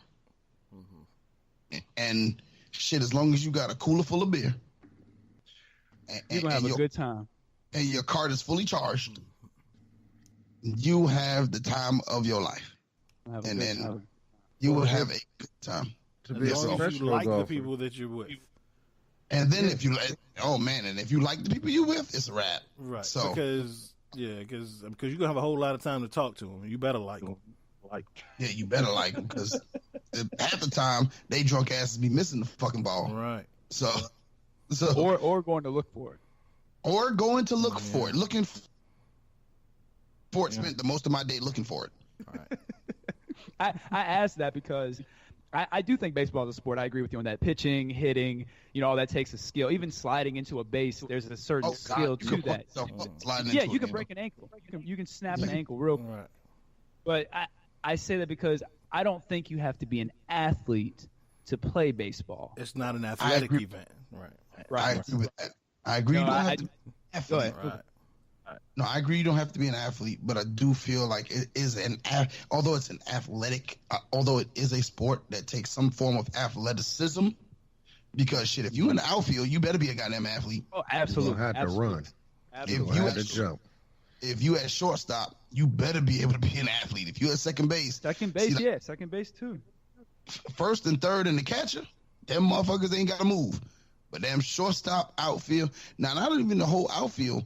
I would say center field. Oh, center needs to be a boss. Center has to have range. Yeah, he got to be able to go. Yeah, but it's funny you mentioned because we talked about this. This may have been a year and a half ago. We all kind of came to the consensus that being a baseball catcher is the toughest position to play in sports. I don't think so. Really? Yeah. It's the worst on your knees. It's the toughest, not at most athletically challenging, but the toughest. Okay. The toughest. Okay. I'm going the pitcher. Nah. I'm going the pitcher all day. The pitcher just has to have a tremendous hand-eye coordination. But you got to be on point. You can't miss a spot. Yeah, that's hand-eye coordination. But it doesn't require the catcher, right? The catcher they sit up, sit down, sit up, sit down. Might get hit with a bat, might get hit with a foul pitch. You got to call. Might get hit with a person. Like you got to be mentally involved. But I don't think the catcher doesn't call the game now. Yeah, the catcher calls the game. They are the one that's calling the pitches. The coach tells a pitcher can tell him no too, though. A pitcher can shake off. Yeah, the pitcher can shake it off, but but the catcher's what the catcher gonna do after he shakes it off? He gonna call. Yeah, you're right. He calls another pitch. That's true. So he's calling the game. So the positions we came up and if y'all want to add other ones, the positions we came in. This is a while ago, but it was catcher, center in football because also you have to call the game, you got to call the line signals, and you're getting hit by 300-pound dudes every play.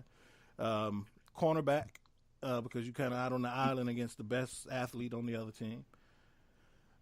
Quarterback, for obvious reasons, and hockey goalie. Oh, hockey goalie, no question. I mean, you know these. My best friend is a hockey. He loves hockey, so he talks about it all the time, and he says that a lot of the goalies end up going to therapy for. Just because, I mean, you spend an entire game having a black puck being shot at you at 90 miles per hour, and then you at practice, you got a puck coming at you 100 times, a day. So, that takes a mental toll on you constantly having to duck and knock this thing out of the air and stuff. And, it does take – that's a good one, the hockey goalies, because they do go through a lot mentally as well. Yeah, but our counter to hockey goalie was that's all you have to do. As a baseball catcher, you got to hit, you got to run the base, you got to be involved in other aspects of the game too. As a hockey goalie, you don't have to be involved in any other aspect of the game. That's true. So no basketball player. No, we couldn't justify being any of them being any position being the toughest to play, like all encompassing. So what about a 3-down back though? Would you put a 3-down like somebody you consistently give the ball to? Yeah. Would you count them as a tough? Like, would you put that up there? I wouldn't, simply because as a running back, you got 5, sometimes 6 other dudes doing most of the work for you. Okay. Keeping them other 300-pound dudes off of you. Right. And so you kind of have a buffer. So that's why we eliminated running back. We eliminated cornerback because it's not, although it is tough to follow a fast, quick dude around the field all day. You can go through an entire game and not be involved in one tackle. Oh yeah. Okay. Sure. So then we eliminated quarterback for that same reason. Like you can go through a whole game and not get touched. Although mentally it is challenging, and at times physically it can be challenging. But we like to label quarterbacks tough because they get sacked 2-3 times a game, as opposed, again, to those 5 dudes who are protecting him who are getting hit every single play. That's a fair point. So, it really, yeah. So we kind of just came to the consensus that catcher, being that you have to squat the entire game, and again, there is a baseball coming at you 100 miles an hour, 70, 100 times a game, and there's a bat being swung right in front of your face, and you have to be involved in other parts of the play, and then at times you do get tackled at home plate, so it's a lot, being a catcher. Yeah, catcher is the ultimate no flinch position because if they flinch, they get hit with something that wasn't supposed to hit them. Right. Or it misses them and the ball goes all the way back to the backstop and a run scores. Mm-hmm. Then they try to come back and end up getting run over by the runner. Right. But that was a complete sidebar. But yeah, I mean, I can't argue with you on that, Yosh. We had a conversation. When me and Jay were on, when me and Money was on taking about golfers. Man, that was me. Was that you?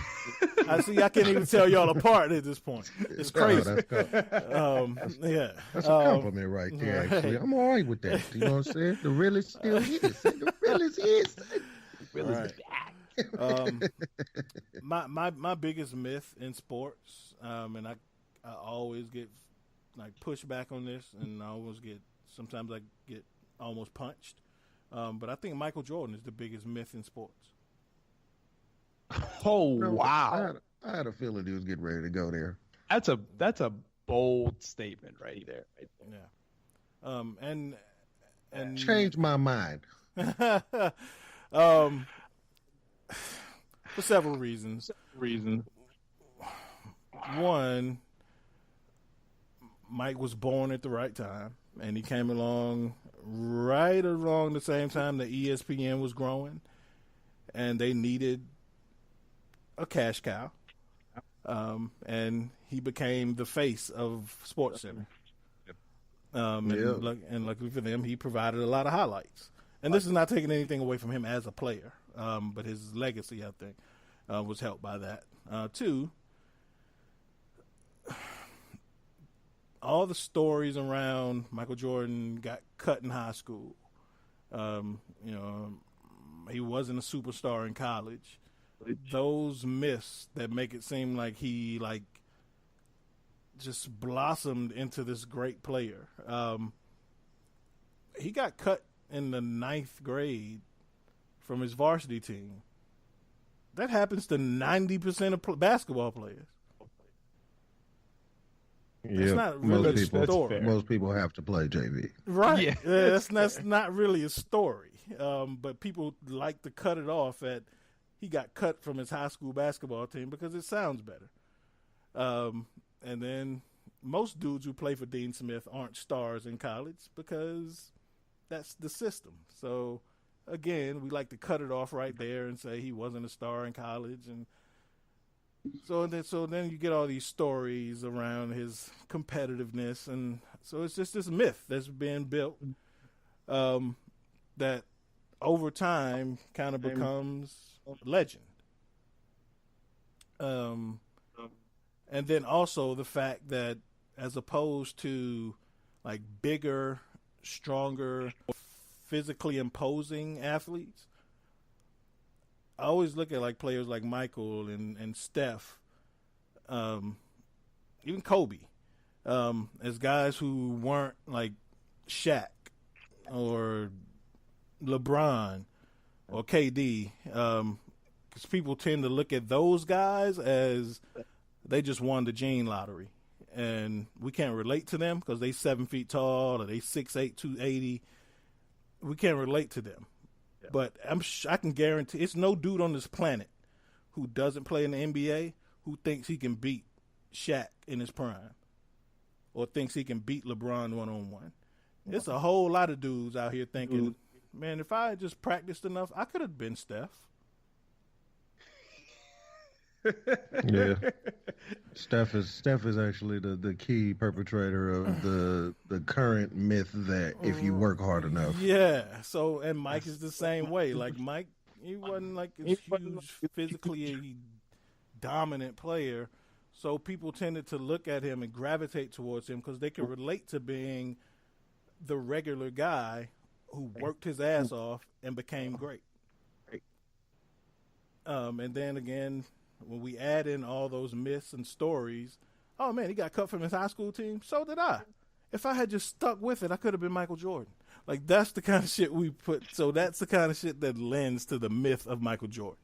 Not saying he's not a great player, and not saying that he's not, he's not possibly the greatest player of all time. But this myth that he's hands down the greatest player to ever put on a pair of basketball shoes because of all those reasons is a complete myth to me. Man, I love all that. I'm a big believer that people romanticize Jordan's career, and that's not a knock on him at all. But I do think people romanticize his career. I agree with all that. Yeah, and when we look at him as a player, and when you say like, and I say this to Pooh and Al all the time, is we tend to romanticize nostalgia. And so we tend to, when we look back on things, we conveniently remember the good shit, right? And so if we look back on even the player that Michael was, we like to make it seem as if he was a flawless basketball player. And he was far from flawless. I mean, he was, for the majority of his career, he was weak with his left hand. He was, relatively speaking, he was a bad three-point shooter. Could you imagine, like, the best player in the game today, whoever you think that is, can you imagine them hitting 3 straight three-pointers and the world going crazy? Nah. And them shrugging their shoulders, becoming like an iconic moment in NBA history? We're presently in the era where anytime they don't hit 3 straight, we're confused. But even if you take out like even if you take out KD, because he's a great shooter in any era. So if we even like LeBron's not a great shooter by today's standards, but if LeBron hit 3 straight threes, we just like, oh shit, LeBron hit 3 straight threes. It ain't no iconic moment in NBA history. I agree with all that. I agree, man. So, like, again, not taking away from anything Michael was, because he was great, but I think that gets inflated because of the myth surrounding him. So that's my biggest myth. Hey, what my fellow basketball coach over there think? What you think, Yosh?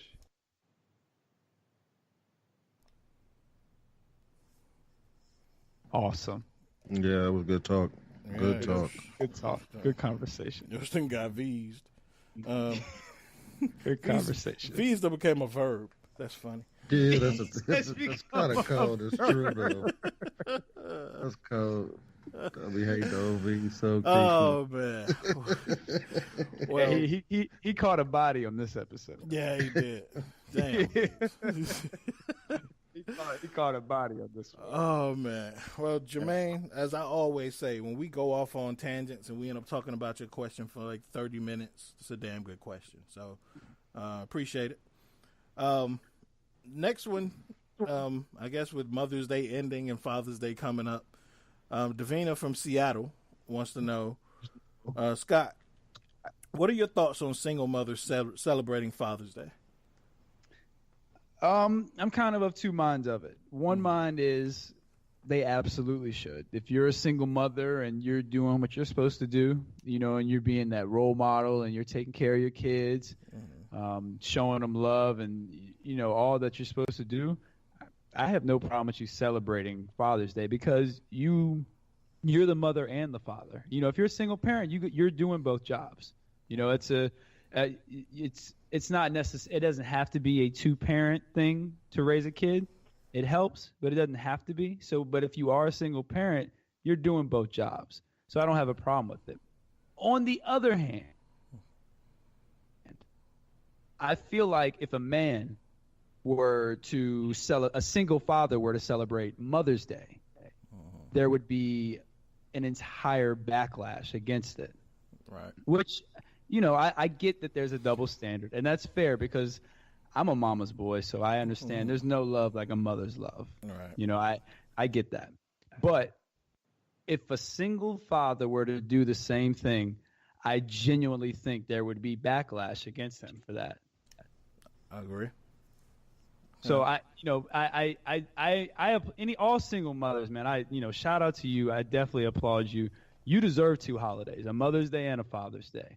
But I just don't want to see any mothers or any women getting upset, or any men at that matter getting upset at a single father who's like, you know, I'm raising my little daughter, you know, I'm taking her to dance class, I'm working with her on dance, you know, she's a cheerleader, we do cheers.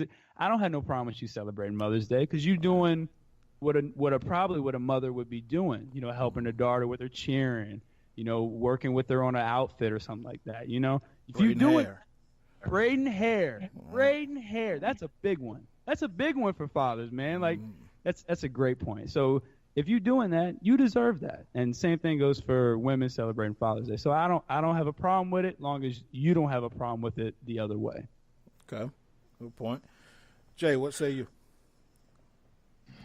I mean, I'm like, I basically agree with everything Scott said. The only the thing that I would add to that would be for the single mothers who like to use it as bitter baby mama day. That's a great That's the only problem that I really that I think is a true problem. Right. Like, as opposed to celebrating all of the good things that you're doing, it is difficult to raise children single one way or the other. Like, you know, on the dad side, mom side, either way, it's difficult to raise children single. But if you only want to look at that day as, and that's why your daddy ain't here because your daddy ain't shit, and yada, yada, yada, yada, yada. So I'm celebrating Father's Day for me. You know what I'm saying? Like, then that's selfish. Don't do that. All right. At that point, it's not even about the kid and your relationship with him. It's about you getting some clout.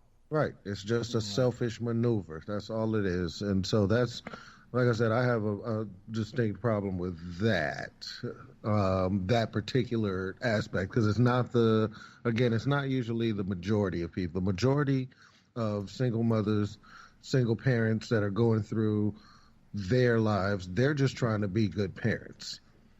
It's the ones that decide to take all of their bitterness and angst and woes out on the parent that's not there. That becomes, it taints it. It turns it into something else.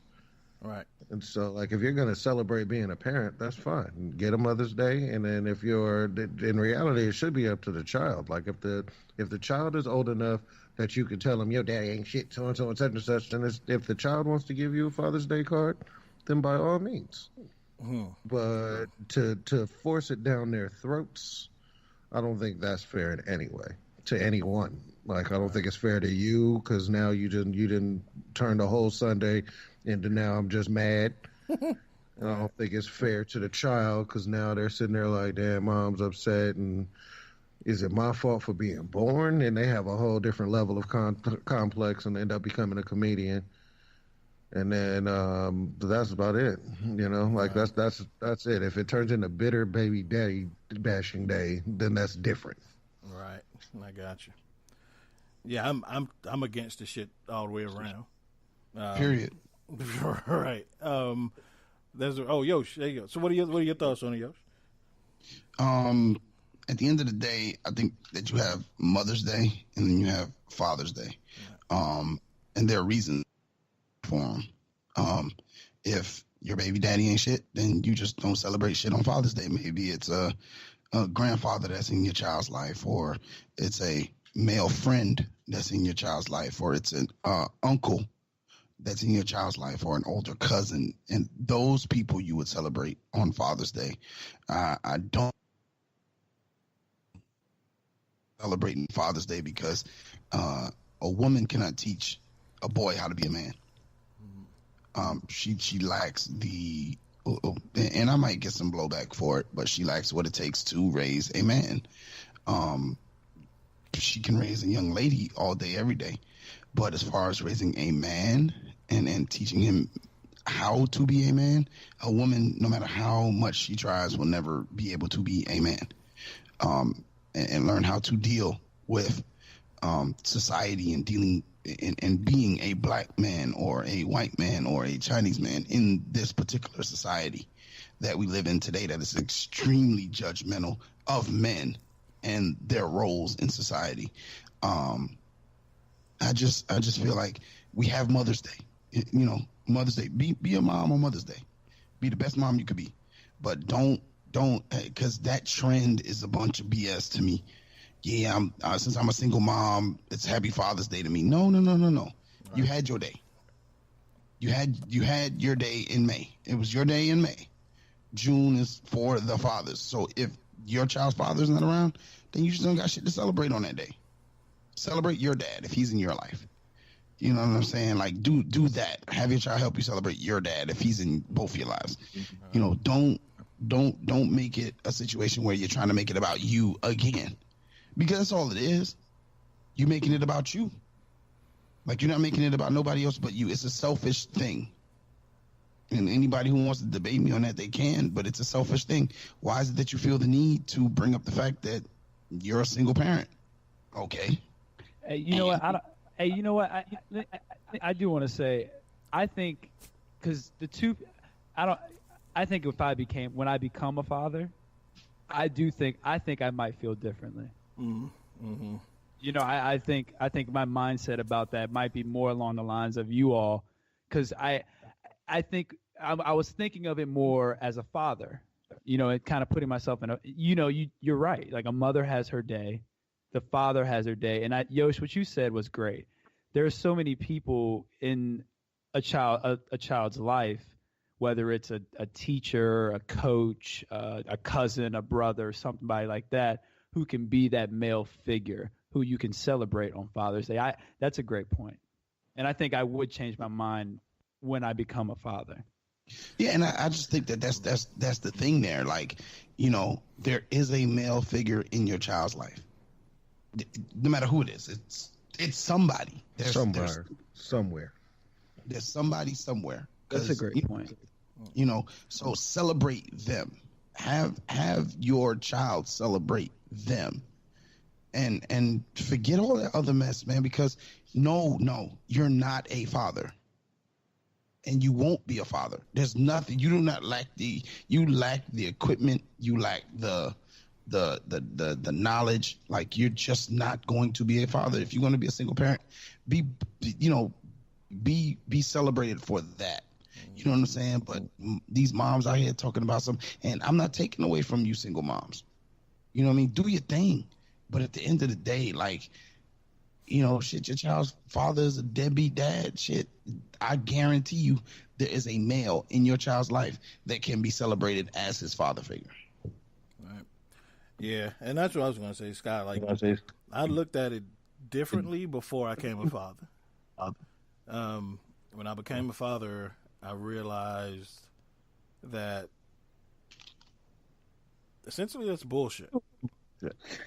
Yep, I see it now. I see it. Because a couple things. One, like Yo said, taking on extra roles because you're a single parent doesn't make you the other parent. It just means that you're extending your role within the role that you're in. So if the secretary at my job quit tomorrow and I assumed a lot of her responsibilities, I'm not getting 2 paychecks. I'm just expanding my role to help out this business, family, team, however it is. KD gets hurt, other players step up. They don't become KD. You know what I'm saying? So you're a great mother or a great father if you're a single parent. doesn't make you a mother or a father and be able to bleed over into those other roles. And like we all said, like it becomes a point where you're taking away from somebody else to pat yourself on the back. And that I have a huge problem with. And usually, if there isn't, like if you're a single mother and there's no father figure in your child's life, or if you're a single father and there's no mother figure in your child's life, that's usually by choice. Mm-hmm. Right? So you can't take away somebody else's role because you made a choice. Go ahead. Think about this, Jay. At what point have we seen on any social media a father, a single father, saying Happy Mother's Day on Mother's Day to himself? Yes. Rare to none. I've never seen it. That's partly why I said that if a single father were to do that, I guarantee he would get backlash for that. He would get murdered. Guarantee he would. Even if he had a little girl and he put up a video of them two doing a cheer routine together to help her practice, he would get murdered for it. All right. In my opinion, I think he would. No, it's not an opinion, Scott. That's a fact. Like, he would get killed. Yeah, the internet wouldn't be good to him at all. Yeah, right, he would be trending. Yeah, he'd be trending, and 90% of people, especially mothers, would say, "Hey, dude, your day is in June." Yeah. I think it is a thing of, I think if you are a parent, you're going to have a certain perspective on it because you see it more so firsthand than someone like myself who's not a parent. Like, you see it as in the mother gets a day and then she gets another day. You see it in a whole different way as a parent. So I do think. Well, actually, I've already kind of changed my mind off this conversation. I do think as a father, you look at it completely different. Right. Yeah, and I mean this. I get the time that we're in this world. That a lot of people don't like labels, and we don't like putting ourselves in a box, and I get that.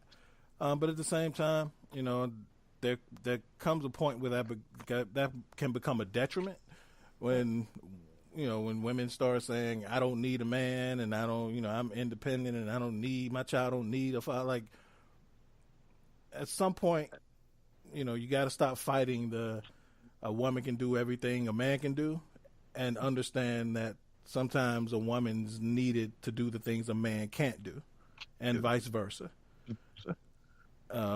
So just because you go above and beyond because the other parent isn't there does not mean that you can do everything that they can do. That's well said. Yeah, I'm with it.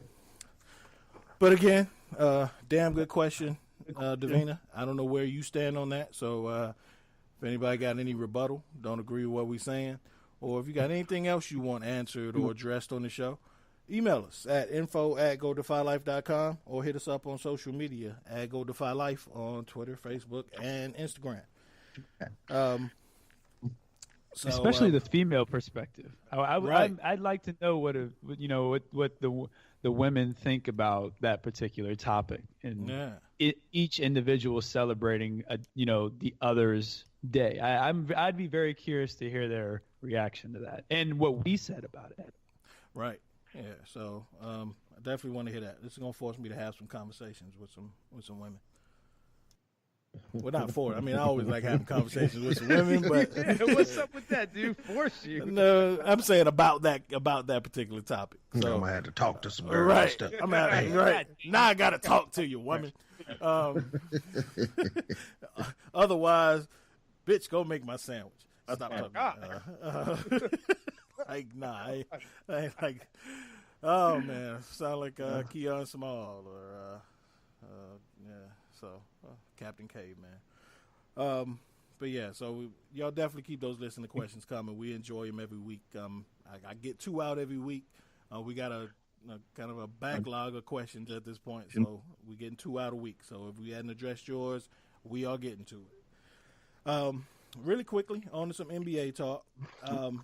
Really just one question, because there's no point in talking about the Western Conference Finals because them dudes in Portland got swept, and that's no longer a story. And anybody got the score from tonight's game? I ain't even looking at it right now. I think it was 120 to 102 Raptors. Raptors won. Okay. So kind of saw that coming. So that's tied up 2-2. But either way, with either one of those teams, whoever goes to the finals, and I ask this question because we've seen what a Golden State team without Kevin Durant, how they can be taken advantage of when there's a singular dominant force on the other team. And so with either one of those teams from the East, they could be Giannis or that could be Kawhi. So Yosh, like, can the Warriors win a title without KD against a singular dominant presence, like against a singular dominant presence like Giannis or Kawhi? I think against Kawhi, yes. Mm-hmm. Against Giannis, no. Gotcha. I think that they have nobody who can. Giannis is a good defender, and I think that the Bucks have length that defensively, and they play very good defense, and they have the length to defend the deep shot and rebound. Whereas the Raptors don't. Mm-hmm. So I think if the Raptors go, they can deal with the Raptors without Durant, but they're going to need Durant to deal with Milwaukee because Durant's the only one that can pull up, as Stephen A would say, from 30, right, with a 6'10", 6'11" kid in his face, because he's as tall and has a shot, So I think in the championship, KD's the game changer. Right now, Portland was a one-trick pony. Mm-hmm. Mm-hmm. And I don't believe that for Milwaukee. I do believe that about Toronto. I do believe Toronto's a one-trick pony. So, okay. Jay, what do you think? Well, I have to believe that it can be done. Here we go. I absolutely have to believe that it does not matter which team from the East prevails, that they're going to have to deal with a team versus dealing with a superstar. Mm-hmm. So, yeah, I mean, Giannis is impeccable in the paint.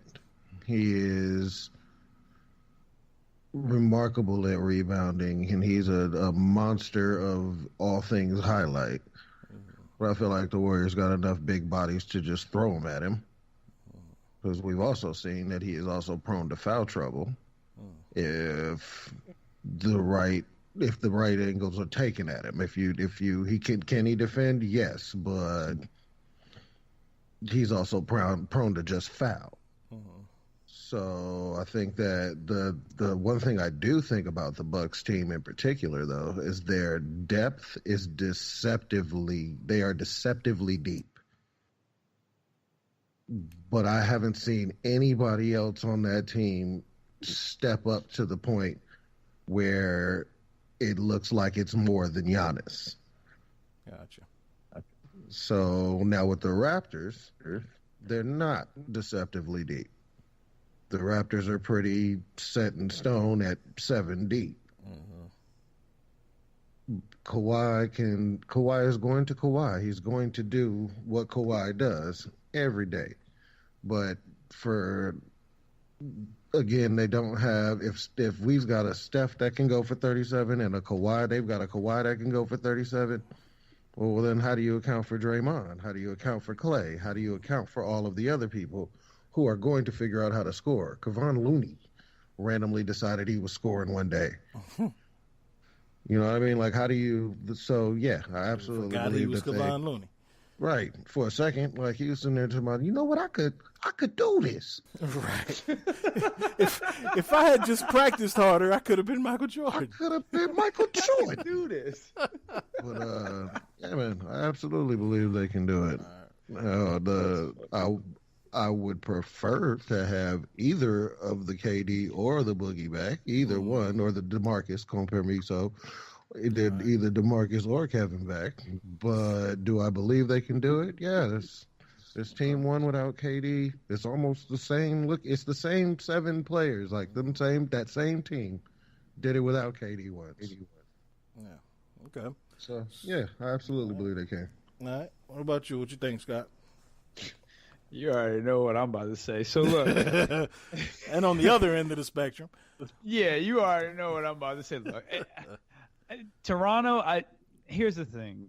Without KD, the Warriors they're just so fluid, and as much as I hate to admit anything good about Draymond Green is just playing on a whole another level right now. I mean, he's getting the rebounds, he's just pushing the floor, he's running point, and he looks like LeBron out there just without the scoring. Like He's getting the rebound. He's running point. He's making these great passes. He's setting players up.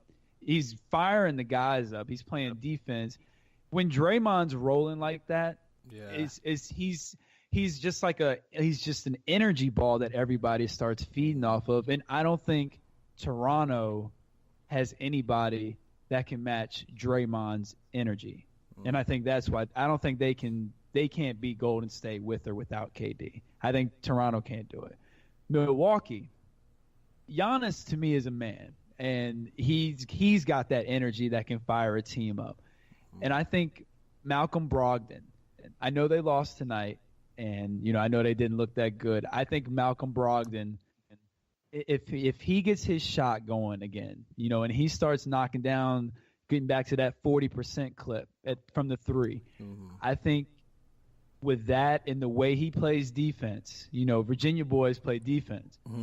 I think he adds, a whole nother element to Milwaukee when his shot's falling.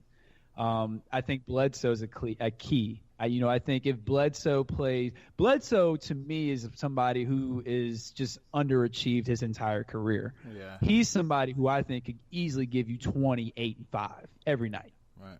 I mean, just easy every night. So I think he's somebody who can wear Steph down, because that's what you got to do to Steph. You can't not go. You have to go at Steph. Yeah. You got to wear him down defensively. That's so why he Kyrie can't gave just, him fits so much. That's exactly why Kyrie gave him fits. That's exactly why, because he went at him. They constantly made sure to pick and roll to get Steph on Kyrie when Clay was on him, because Clay would be checking him, and they would make sure to get Steph on him to wear him down. Bledsoe is so strong, and he's just a stocky dude. Him physically will just wear Steph down. And I think that's a key. And I think what Yosh said is another key. Nobody can check. I don't think you want to put Draymond on Giannis. You want Draymond to be your help defender so he can rotate, he can slide, he can tell other people to rotate. So you don't want to put him on Giannis. When you have a KD, you can put KD on Giannis. You can put that length on him instead of that body. Right. So I think without KD, I think Milwaukee can take it, man. Like I think Giannis can start something special. Yeah. I would definitely give the edge to. We're talking about that one singular force, especially as a matchup against Golden State. I would give the edge to Giannis over Kawhi. Absolutely. Yeah, man, to quote Yoshi, I hope all y'all get hit by buses. Y'all talking these kind of work. Oh, my God. Oh, man. Changed my mind. Well, yeah. Hey, look. In a couple of weeks, we'll see if we prove you wrong or not. Right. Oh, man. Well, y'all, again, so y'all changed my mind for real on this one. But we were going to talk some NFL OTAs, but it ain't really that serious right now. And we can wait to training camp to talk about that stuff. So y'all okay with skipping NFL talk? I mean, I'm cool with it. I had my Bills information ready, but I'm cool with it. Oh, you're a Bills fan? Yeah, I'm a Bills fan. Okay, no wonder V's likes you. Okay. Oh man. Hey, look, let me tell you something. There's not many Bills fans around, so that the few that are around stick together. Yeah, I literally know 3. So, so I'll make sure we have you back on when training camp start up, and we'll. I'm with that. I'm with that. All right. So with that, y'all ready for some trivia? You know it. All right. So, Yosh, you still there? Yep, I'm here. All right, cool. I got Yosh on for trivia. Let me get to this shit. Hurry up. All right. So, there. All right. So the categories are butt naked last, embarrassing last place finishes. All right. Run like a girl, female track stars, legendary NBA starting fives, and famous sports nicknames. All right. So there are point ranges from 10 through 50, and there are certain questions where you can get double point opportunities. All right. Shit. Who goes first? Right. Didn't think about that part. It's got to be Yosh, right? Yosh, you first. Then Jay, Scott, you roll the last. Guess go last. All right. So Yosh, where you want to start and what point level? Run the categories again. Mm-hmm. We've got first category is butt naked last, embarrassing last place finishes. Run like a girl, female track stars, legendary NBA starting fives, and famous sports nicknames. Let's go legendary starting fives for 50. Okay. Legendary starting five. So I will give you the year of a championship team, and you give me their starting five. Oh, wow. That's tough. All right. Okay. You went with 50, and this is the tough one. 72-73 New York Knicks.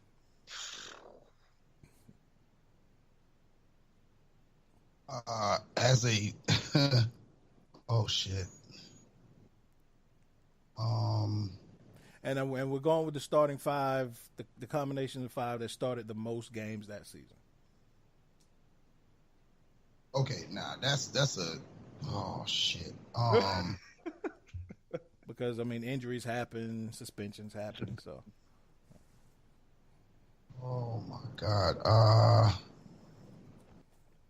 Fuck me. No, he didn't play. No. 10, 9, 8, 7, 6. Shit. 5. I'm a 4. Earl the Pearl. Okay. So you started. You don't. Yeah. So you go. The buzzer stops when you start. So okay. Earl the Pearl. Willis Reed. Mm-hmm. I know Frazier. Yep. If I'm not mistaken, Phil Jackson was on that team. He was. And fuck. I'm going to take a shot in the dark with Henry Bibby. Incorrect. Phil Jackson was on that team, but he was not a starter. So their starting fives, 1 through 5, was Frazier at the point, Earl the Pearl at the 2, Bill Bradley, the senator, Dave DeBuscher, and Willis Reed. That was close. Yeah, hey, I'm impressed. You got 5 of them. That was good. Right. I only need 2. I'm a Knicks fan, so yeah. Oh, okay. Well, that makes sense. All right. All right, Jay, where you going? All right. Let's try. Let's stay with the legendary starting 5 for 30. All right. Legendary starting 5 for 30. The 89-90 Pistons. 89-90 Pistons. That should have been a 10-point question. Isaiah Thomas, Joe Dumars. Dennis Rodman, Bill Laimbeer. Damn it. Who was the other bad boy?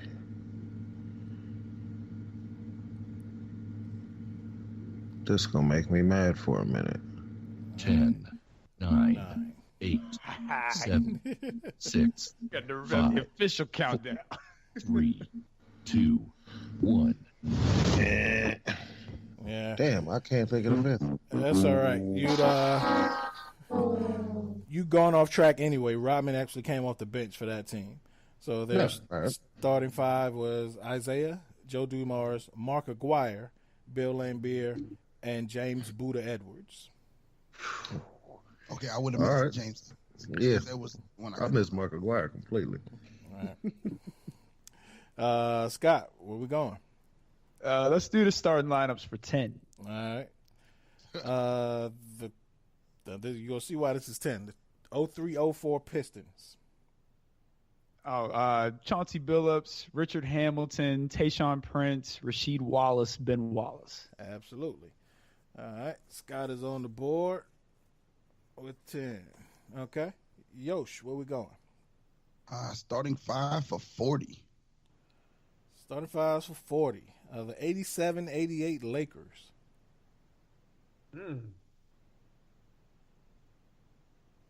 10, 9, 8, 7. 10, 9, 8. You gave yourself 3 seconds. 6, 5, 4. Gave him an extra 3 seconds. Okay, hold on. I got you. I know you talk James Worthy, Byron Scott, Magic Johnson.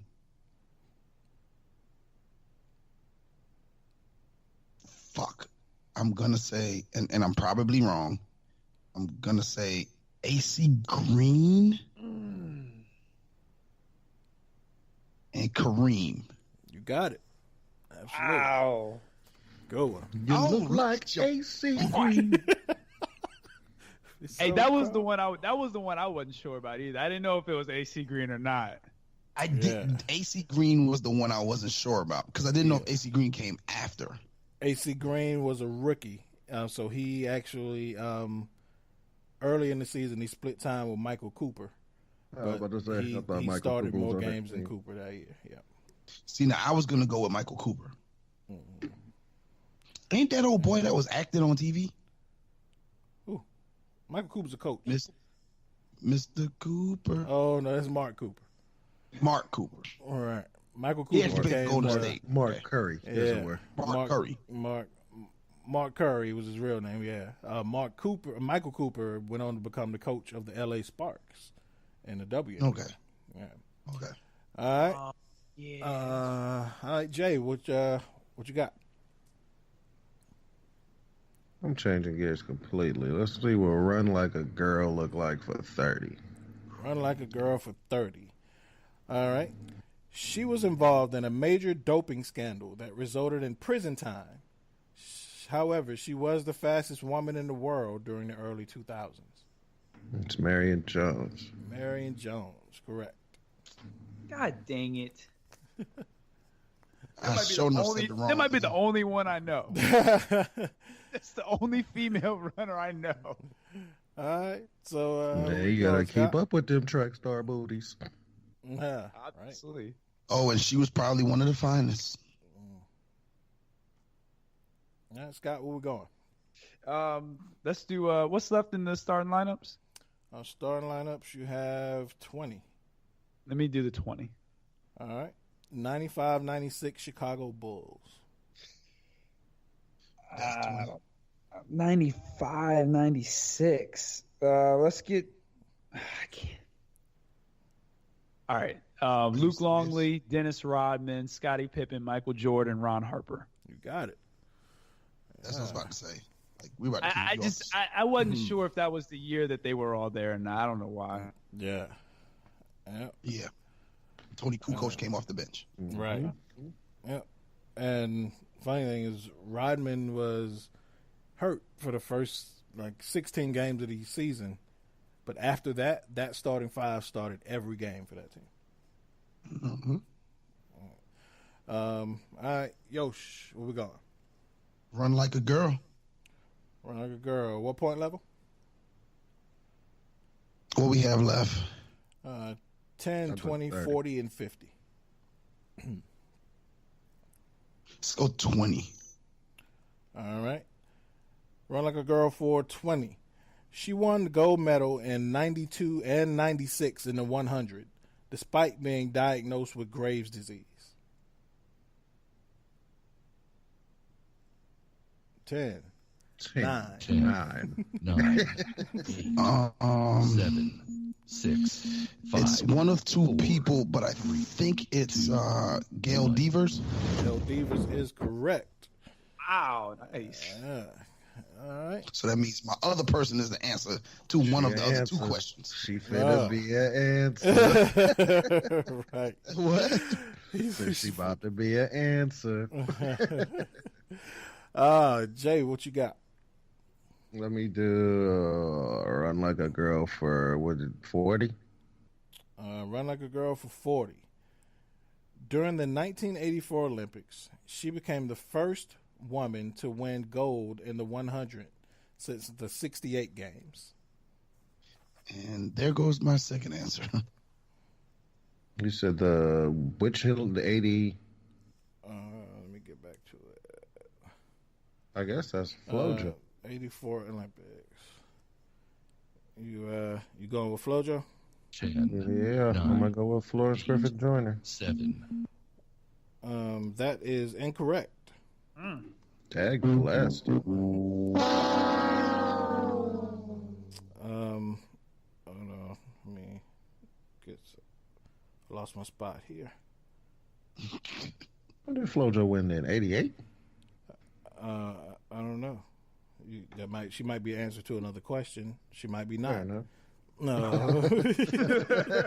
Fair enough. She might be not. Get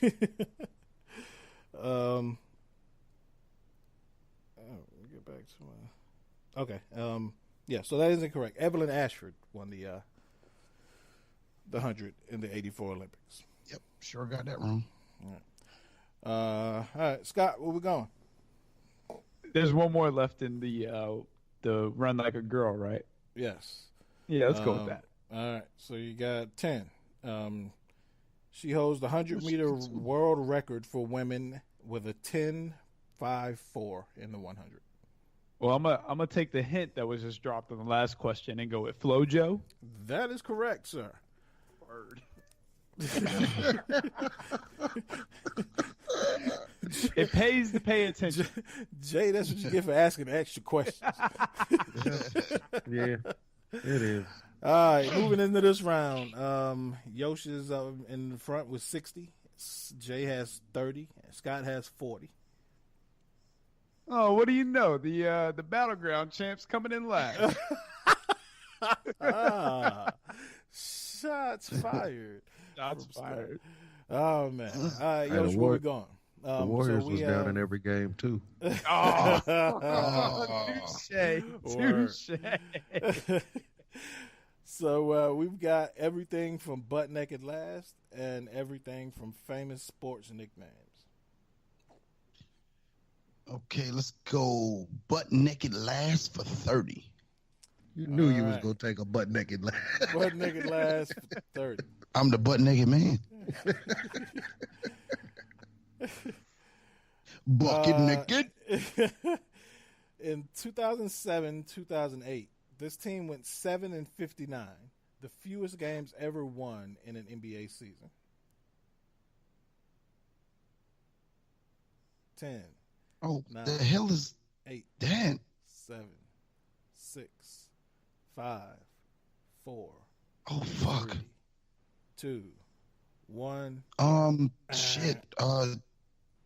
I don't fucking know. The Lakers. Money gonna be mad. The Charlotte Bobcats.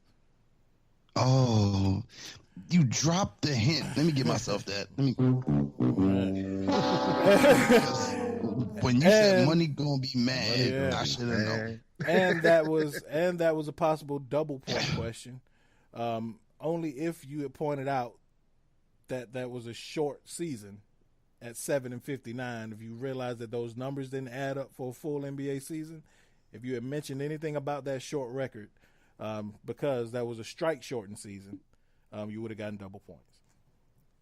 Oh, wow. Yeah. Well, that didn't happen. So. Right.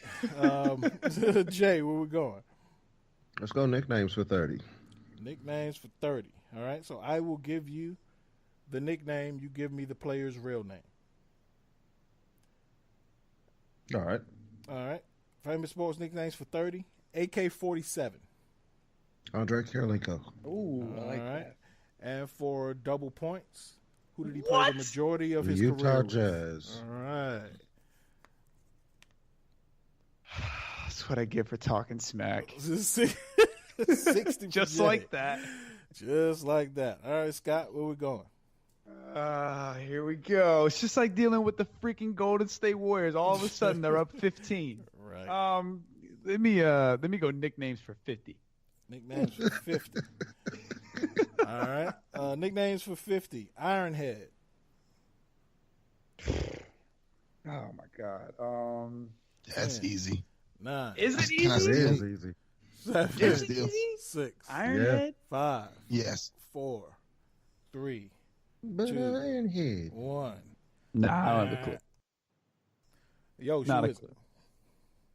I mean, you don't get the point. Craig Haywood. Craig The Haywood. New Orleans Saints. All right. Craig Ironhead Haywood. With the most ridiculous soap commercials ever. I remember, Right. but Ironhead. All right. And I always thought he got the nickname Ironhead in college because of how he ran. It just fit. He got the nickname Ironhead in high school because they couldn't find a helmet that fit him. The man had a size 9 hat. God dang. Right.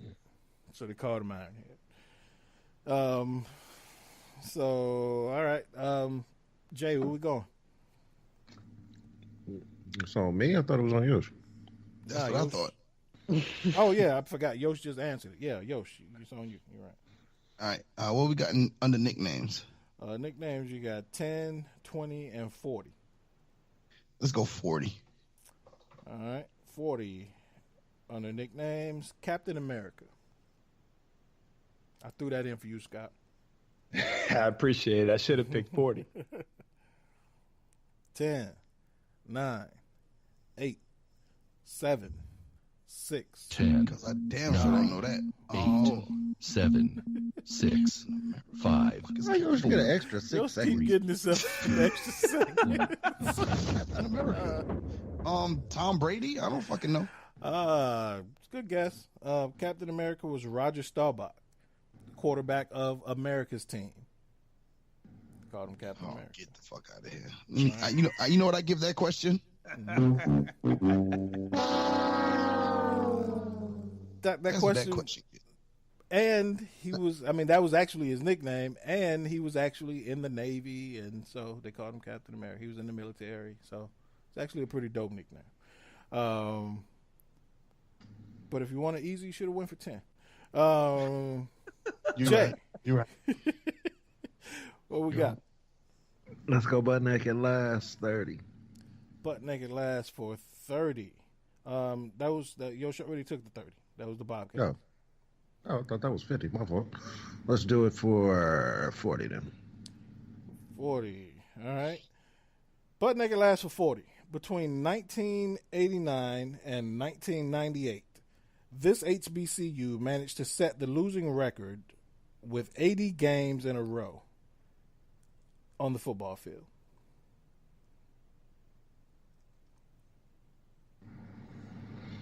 Ten. HBCU. 8, 7, 6, 5, 4. 10, 9, 8, 7, 6. Oh, so all of a sudden you got 8 extra seconds. Right. West Coast. 2. Shit. Winston-Salem State. Wrong. That would be Prairie View University. Prairie View A&M. That makes sense. Yeah. So, interesting fact. Their football team lost 80 games in a row. During that streak, their basketball team also had an 0-28 season. So they had a pretty shitty sports program for a while. I mean, I bet they had a tremendous nursing program. And band, probably. And band. I'm sure their band was dope. Scott, what you got? What's left? What's left, actually? What we got left? Butt naked last, you have 10, 20, and 50. And in nicknames, you have 10 and 20. Let's go butt naked last for 50. Butt naked last for 50. After Carl Lewis finished the 1996 Olympic trials in last place in the 100, this fellow U.S. sprinter mocked him by saying he finished butt naked last. He shouldn't be on the team. Thus, the inspiration for this category. Who was that fellow Olympian? I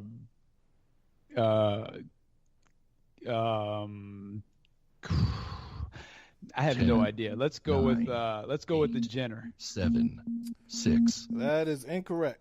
It was actually John Drummond,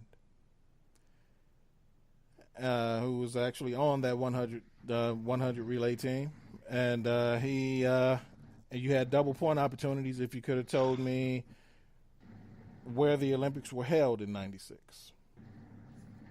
So you telling me I could have got 100 points? Right.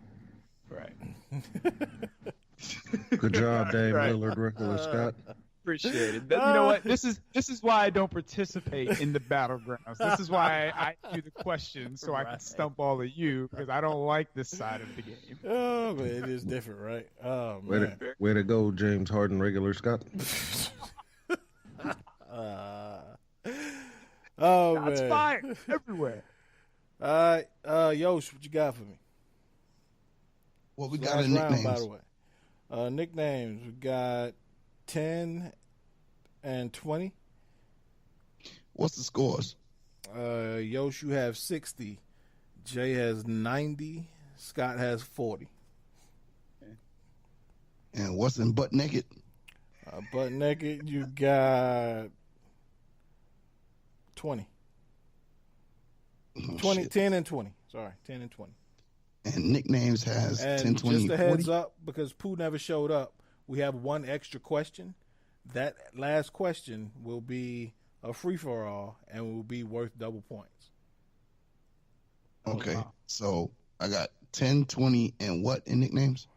Just 10 and 20? 10 and 20 in nicknames and 10 and 20 in butt naked. Let's go 20 in the nicknames. 20 in nicknames. The Louisville Lip.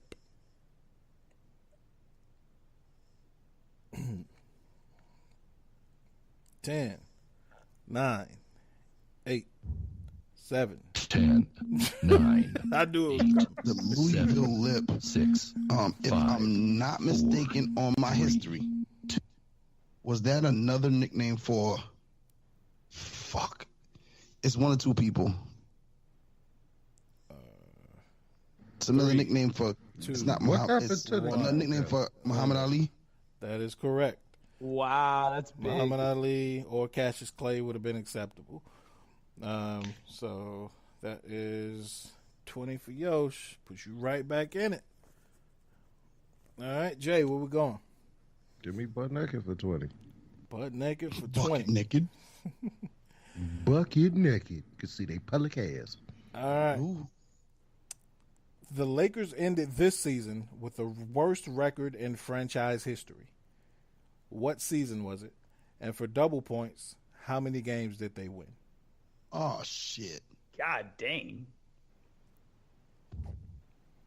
10, 9, 8, 7, 6, 5, 4, 3, 2.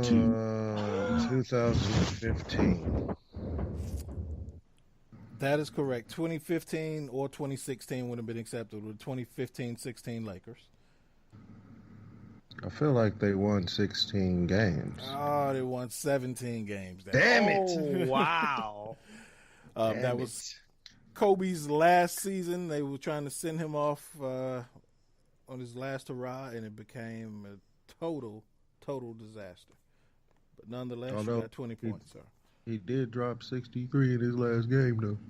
With nobody guarding him. With nobody on him. Right. from his rocking chair. Scott, you want 10 in butt naked or 10 in nicknames? Let me just get both of these questions. I mean, I can't catch up anyway, right? They don't need any of these questions. No, let me get nicknames for 10. All right. Smart play, actually. Round, mound, or rebound? Oh my god. I'm gonna be so embarrassed. Ooh. No. Oh, Yeah, I'm so embarrassed. Nah. Hey. 5. Where my countdown 4. at? Oh, 3, where the other one at? 2. I was waiting on Yoshi to start. At? There you go. There it is. That dude's voice put pressure on. 5, 4, 3, 2, I can't believe I don't know. That's terrible, Scott. That's terrible. That's Charles Barkley.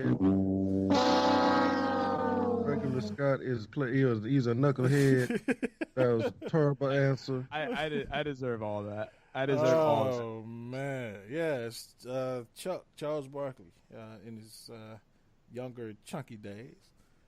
It's so disappointing. And his old chunky days. Let's call it what it is. Well, yeah, now he's just a round mound. He don't rebound no more. Yeah.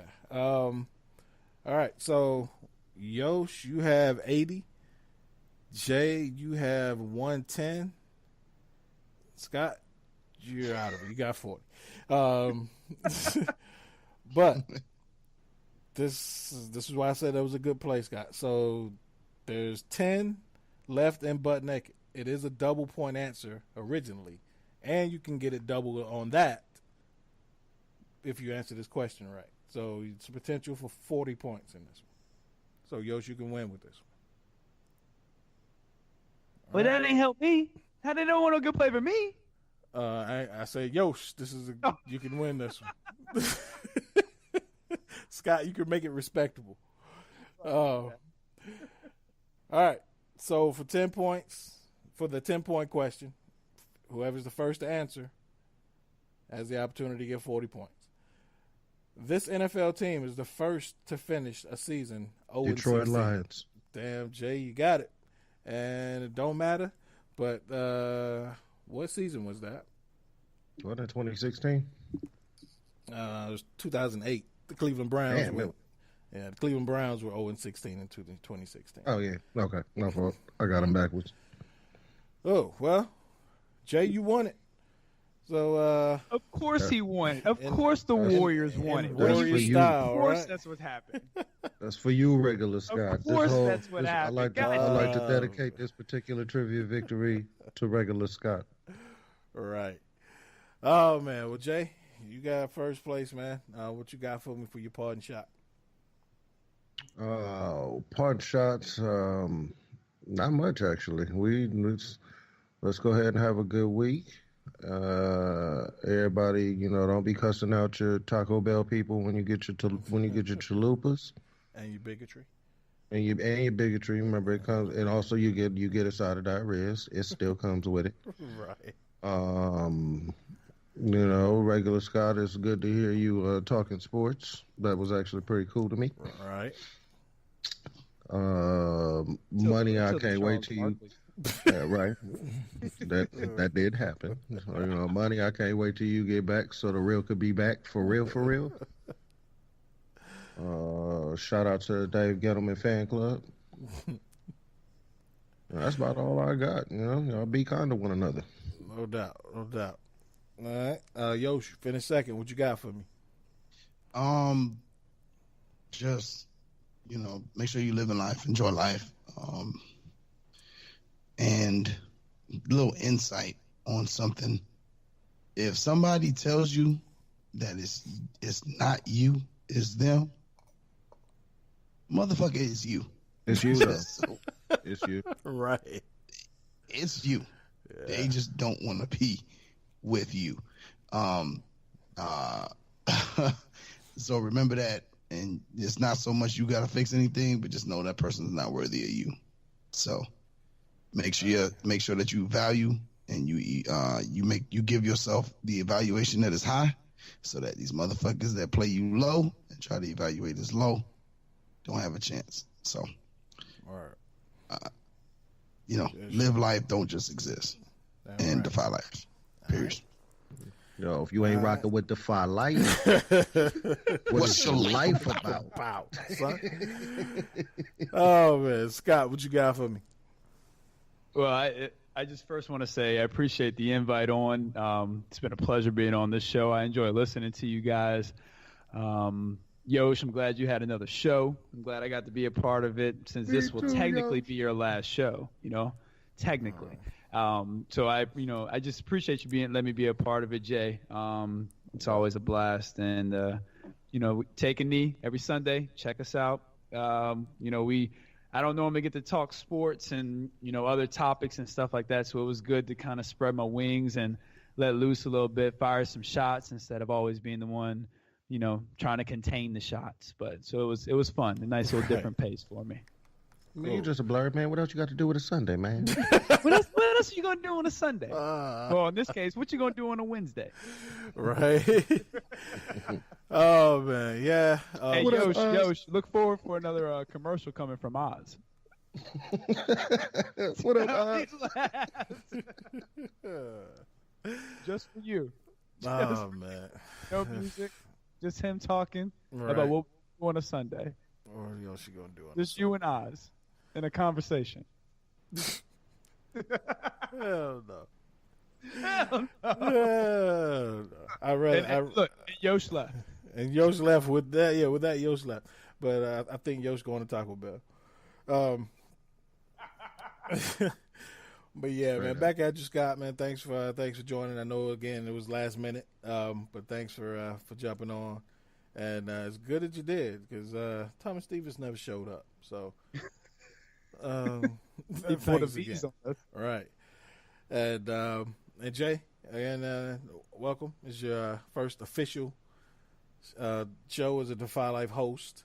So, and when I threw the idea out there to everybody was like, man, hell yeah, we want West Coast Jay. So, everybody was looking forward to it. But yeah, so shout out to you guys. Al, again, safe travels, man. Can't wait to hear about your trip next week. But I ain't got nothing crazy. Really just looking forward to the new shows coming out. Scott's, you kind of aware of all the stuff we got coming up. So just start be on the lookout for a lot of things we got coming up, and looking forward to this Defy Life cookout we got coming up. So that should be fun. Right. So, but again, everybody, check out all the shows. Check out Take a Knee. Check out the merch on DefyLifeGear.com. We got, of course, the spring line, the fall line, and the podcast gear. So, something out there for you. We got it.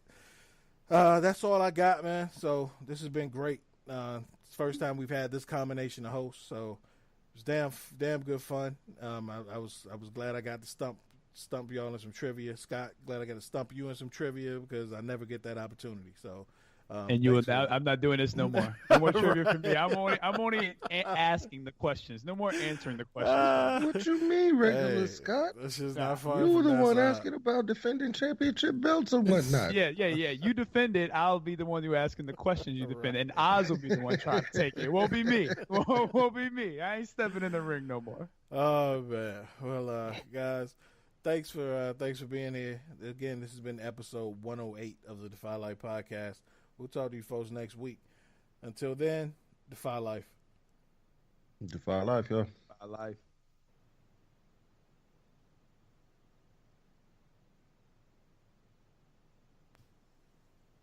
But when you are a guard and you can pull up from 30, there is very little that can be done with you. And that is the case with Stephen Curry. He don't need help. He don't need screens. He can create his own shot off the dribble. Yeah. This is Coach English of the Staley and English Show with Coach Kurtz. Me, along with my brothers, Coach Staley and Coach Kurtz, talk everything related to high school, college, and professional sports. It's the first show by coaches, for coaches, parents, and players. New episodes drop each Monday on GoDefyLife.com and everywhere your favorite podcasts are available. Welcome to the Coach Staley, Coach English Show. Ghoulish gang. Coach put me in the game.